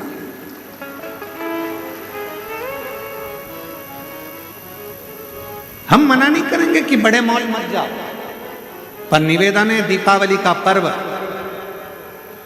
छोटी सी दुकान पर जाते हो तो 25 बार पूछते हो, भैया ये कपड़ा बहुत महंगा है, भैया ये सामान बहुत महंगा है, छोटी सी दुकान पर। और बड़े बड़े मॉल में जाते हो तो केवल पढ़ते हो कि प्राइस कितना है और देख लेते हो, भले अब वहाँ कोई नहीं पूछेगा कि कम करो कि ज़्यादा करो कि ऐसा करो कि वैसा करो, पर वहाँ पर तुमको तो VIP बन के जाना है ना, जोरदार बंठन के, जो सामान मिलेगा उठा के रखते जाओगे, रखते जाओगे, रखते जाओगे, उसने बिल बना कर दे दिया, उतना के उतना पैसा देकर आ जाओगे। पर अपने गांव में जब छोटी सी दुकान पर जाते हो, मोल भाव करते हो, मोल भाव करना मतलब थोड़ा सा प्यार तुम्हारा दुकान वालों को और दुकान वालों का थोड़ा सा प्यार तुम्हारे पास आता है। अपनी मट्टी की गंध और अपनी मेहनत का फल लेकर जब तुम अपने घर आते हो, किसी के घर पर तुम्हारे 1 रुपया ज़्यादा जाने से अगर किसी गरीब बड़े के यहाँ दिया जल जाए तो समझ लेना कि दीपावली का पर्व मन गया। दीपावली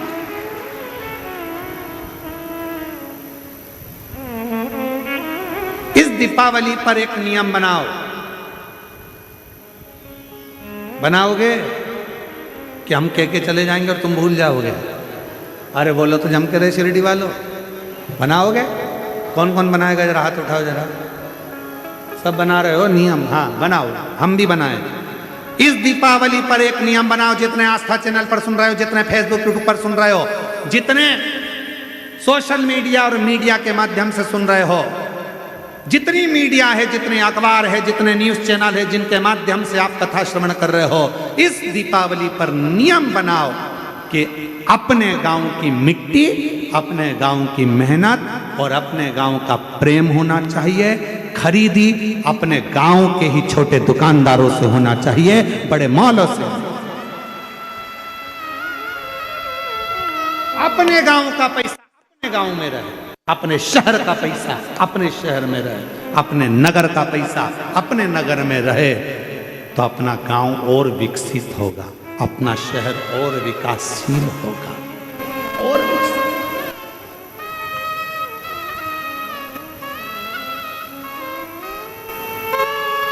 एक किसान कितनी मेहनत करता है, एक किसान अनार लगाता है, एक किसान संतरा लगाता है, मौसम्बी लगाता है, एक किसान मक्का लगाता है, कितनी मेहनत करता है। मेहनत कर कर उसको फल तो थोड़ा सा मिलता है, पर जो लेने वाला है वो लेकर जाता है और उसको करोड़ों का बना लेता है।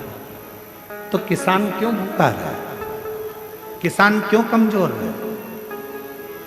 थोड़ी मेहनत अपने को करना है, थोड़ा परिश्रम, विकसित। स्वदेशी अपनाओ, विदेशी दूर भगाओ, स्वयं का सोच। अपना खुद निर्माण करो। आत्मनिर्भर भारत, ये हमारा खुद का निर्माण मूल होना चाहिए कि हमको कुछ निर्मित करना।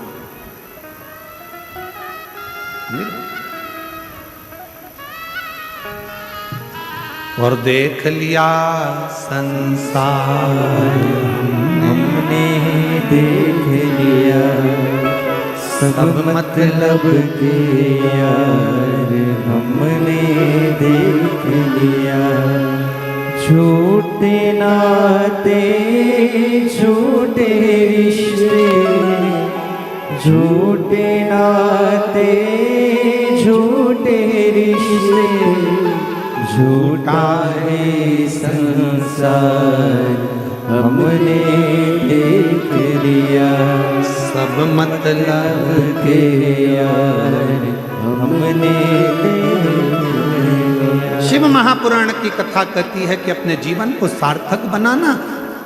हम कई बार कह जाते हैं, लोगों को हमारी बात का बुरा लग जाता है, फिर बाद में लोग अपशब्द कहते हैं, ताना कसते हैं, गालियां देते हैं, पर किसी की गाली से हमको कोई फर्क नहीं पड़ता। पर सत्यता कहते हैं, घर में लक्ष्मी पूजन कब सार्थक है? घर में दीपावली की लक्ष्मी पूजन कब सार्थक है? तो शिव महापुराण की कथा कहती है, तुम्हारे घर की लक्ष्मी जब प्रसन्न होगी, जब तुम्हारे घर की बहू और बेटी की रक्षा होगी और उसको सम्मान मिले। मालूम पड़े घर की बहू को सम्मान ना मिले और लक्ष्मी को घर में बुला रहे हो, तो बहू का आदर नहीं कर पा रहे, तो लक्ष्मी का आदर कैसे होगा? मालूम पड़े घर में बेटी का आदर नहीं कर पा रहे, तो फिर लक्ष्मी का आदर कैसे होगा? नियम बनाओ, अपने भीतर एक विश्वास प्रकट करो कि लक्ष्मी पूजन पे मैं अपनी बहू को, अपनी बेटी को, घर की नारी को, घर की स्त्री को सम्मान दूंगा। जब घर की नारी का सम्मान होगा तो लक्ष्मी माता तो खूब कृपा करेगी, टूटमान होगी, खूब करुणा। हम आदर ही नहीं कर पा रहे, हम उनका सम्मान ही नहीं कर पा रहे।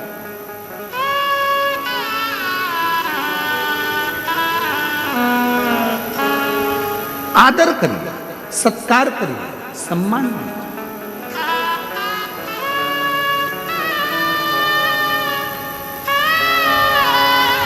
बहुत गहराइयों में जाना पड़ता है। स्वयं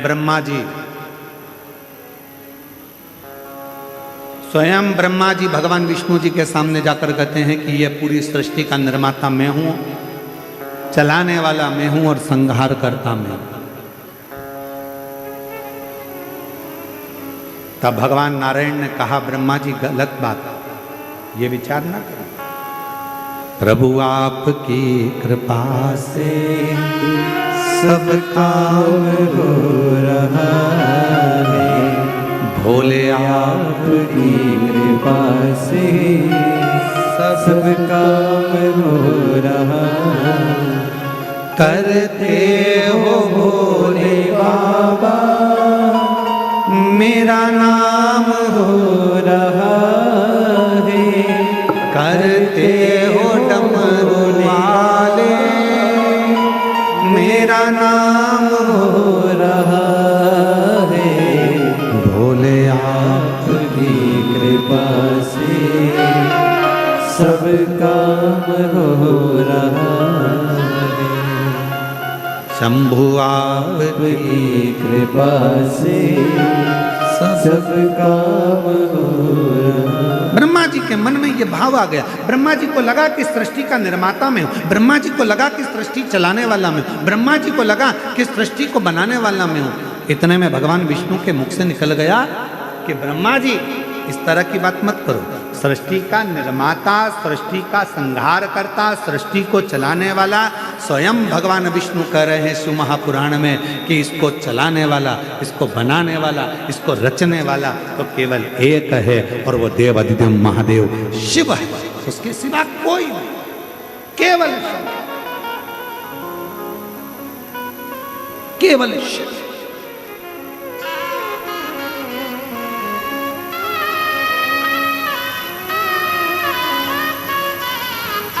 रचा है सृष्टि को जिस प्रभु ने, वही सृष्टि चला रहे हैं। रचा है सृष्टि को जिस प्रभु ने, वही सृष्टि चला रहे हैं। जो पेड़ हमने लगाया पहले, जो पेड़ हमने लगाया पहले, उसी का फल हम अब पा रहे हैं। रचाए सृष्टि को जिस प्रभु ने, वही सृष्टि चला रहे हैं। रचाए सृष्टि को जिस प्रभु ने, वही सृष्टि चला रहे हैं। ब्रह्मा जी आप गलत कर रहे, गलत। हे ब्रह्मदेव, सब कुछ करने वाला मेरा देव अधिदेव महादेव, सब कुछ।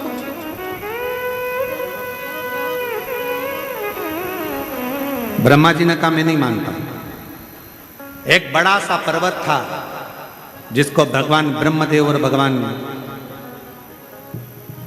विष्णु दोनों ने घुमाना प्रारंभ करा। दोनों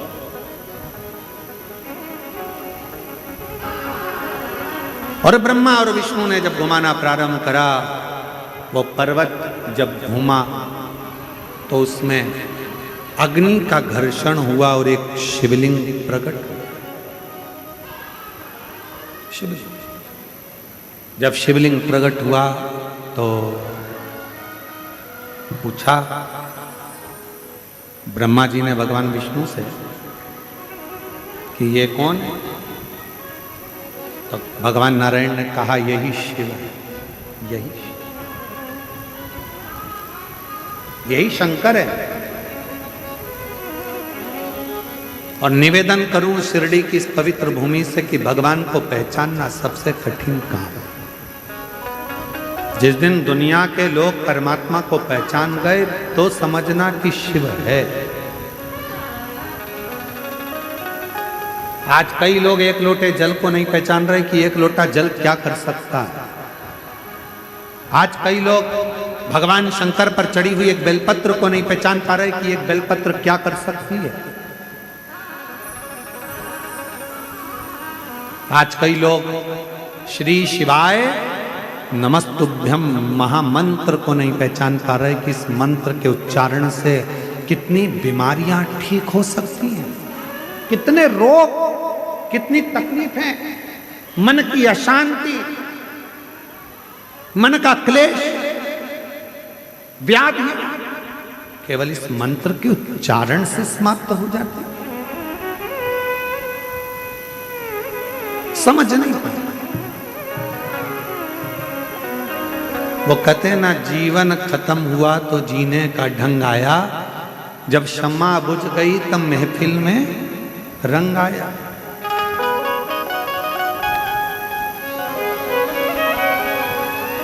लोग समझ नहीं पाते, जब फिर बाद में समझ में आता है कि शंकर पर चढ़ा हुआ जल कितना कार्य करता है। इन पत्रों के माध्यम से जितने पत्र यहाँ आए हैं ना, एक एक पत्र का यदि आप अध्ययन करें तो एक एक पत्र में ऐसी ऐसी बातें लिखी गई हैं कि जिनको पढ़कर आप अपनी जिंदगी को सार्थक, क्या ऐसा हो सकता है? क्या ऐसा? अब आप विचार करो कि 23 साल तक जिस माता को बच्चे ना हो, 23 साल तक जिसको औलाद ना हो, तो डॉक्टर ने कह दिया कि इसको बच्चे नहीं होंगे, सारी आस छोड़ दी, और उसको 23 साल के बाद क्या बच्चा हो सकता है? जरा विचार करिए। किसी को 55 साल पे हुआ, एक जगह पर महिला की उम्र 55 वर्ष हो गई थी और तो भगवान ने बच्चा दिया। क्या हो सकता है? कब? जब विश्वास प्रबल। किसी ने पूछा, क्यों गुरुजी, विश्वास का क्या मतलब होता है? हमने कहा, जहां मतलब होता है वहां विश्वास ही नहीं होता है। लोग पूछते हैं कि विश्वास का क्या मतलब होता है, हम कहते हैं जहां मतलब है वहां विश्वास ही नहीं है। मतलब की जगह पर विश्वास नहीं होता, और जब विश्वास होता है तो कोई मतलब नहीं होता, फिर तो केवल देव अधिदेव महादेव होता है, शिव होता है, और अपने भीतर की एक आकांक्षा, एक इच्छा जो शिव पूर्ण कर दे।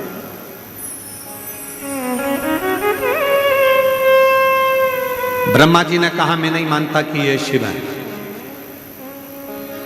मैं ऊपर जाता हूं, आप नीचे जाओ। भगवान नारायण पाताल में गए शंकर जी का चरण ढूंढने के लिए, नहीं। भगवान ब्रह्मदेव ऊपर गए, गौ माता को लेकर आ गए, केतकी के पुष्प को लेकर आ गए, और ब्रह्मा जी ने आकर भगवान नारायण के सामने कह दिया कि मुझे भगवान शंकर का सिर मिल गया।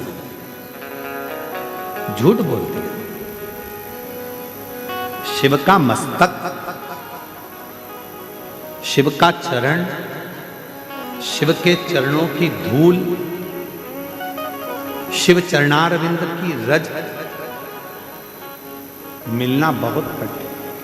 किसी ने कहा, बहुत कम होते हैं जिन्हें शिव चरणों में प्रेम होता है। बहुत कम होते हैं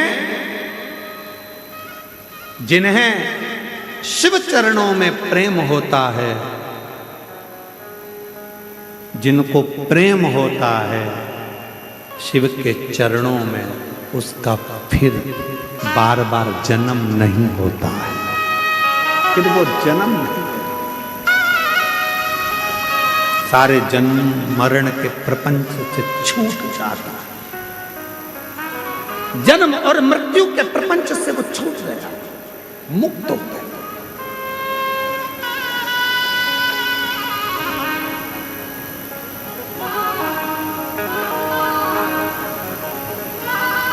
इसीलिए शायद कहा, भगवान ब्रह्मदेव को कहा गया कि आप झूठ बोल रहे हैं। ब्रह्मा जी कह रहे हैं मुझे शीश दिखा, आप ना माने गौ माता से पूछ ले, गौ माता ने झूठ बोल दिया, केतकी के पुष्प ने झूठ बोल दिया, शंकर जी ने श्राप दे दिया, ए केतकी के पुष्प मैं तुझे श्राप देता हूं, सारे देवताओं पर तू चढ़ेगा पर शिव पर कभी नहीं चढ़ेगा, क्योंकि तूने झूठ बोला है। शंकर को असत्य पसंद नहीं है, इसलिए शिव को सत्य पसंद है। जब लोग कोई मर जाता है कंधे पर उठाते हैं, शिव जी के धाम शमशान लेकर जाते हैं, तब लोग कहते कहते लेते जाते हैं, राम नाम सत्य है, शंकर सत्य है, शिव सत्य है, राम नाम सत्य है, भगवान का नाम सत्य है, बाकी का सब सत्य।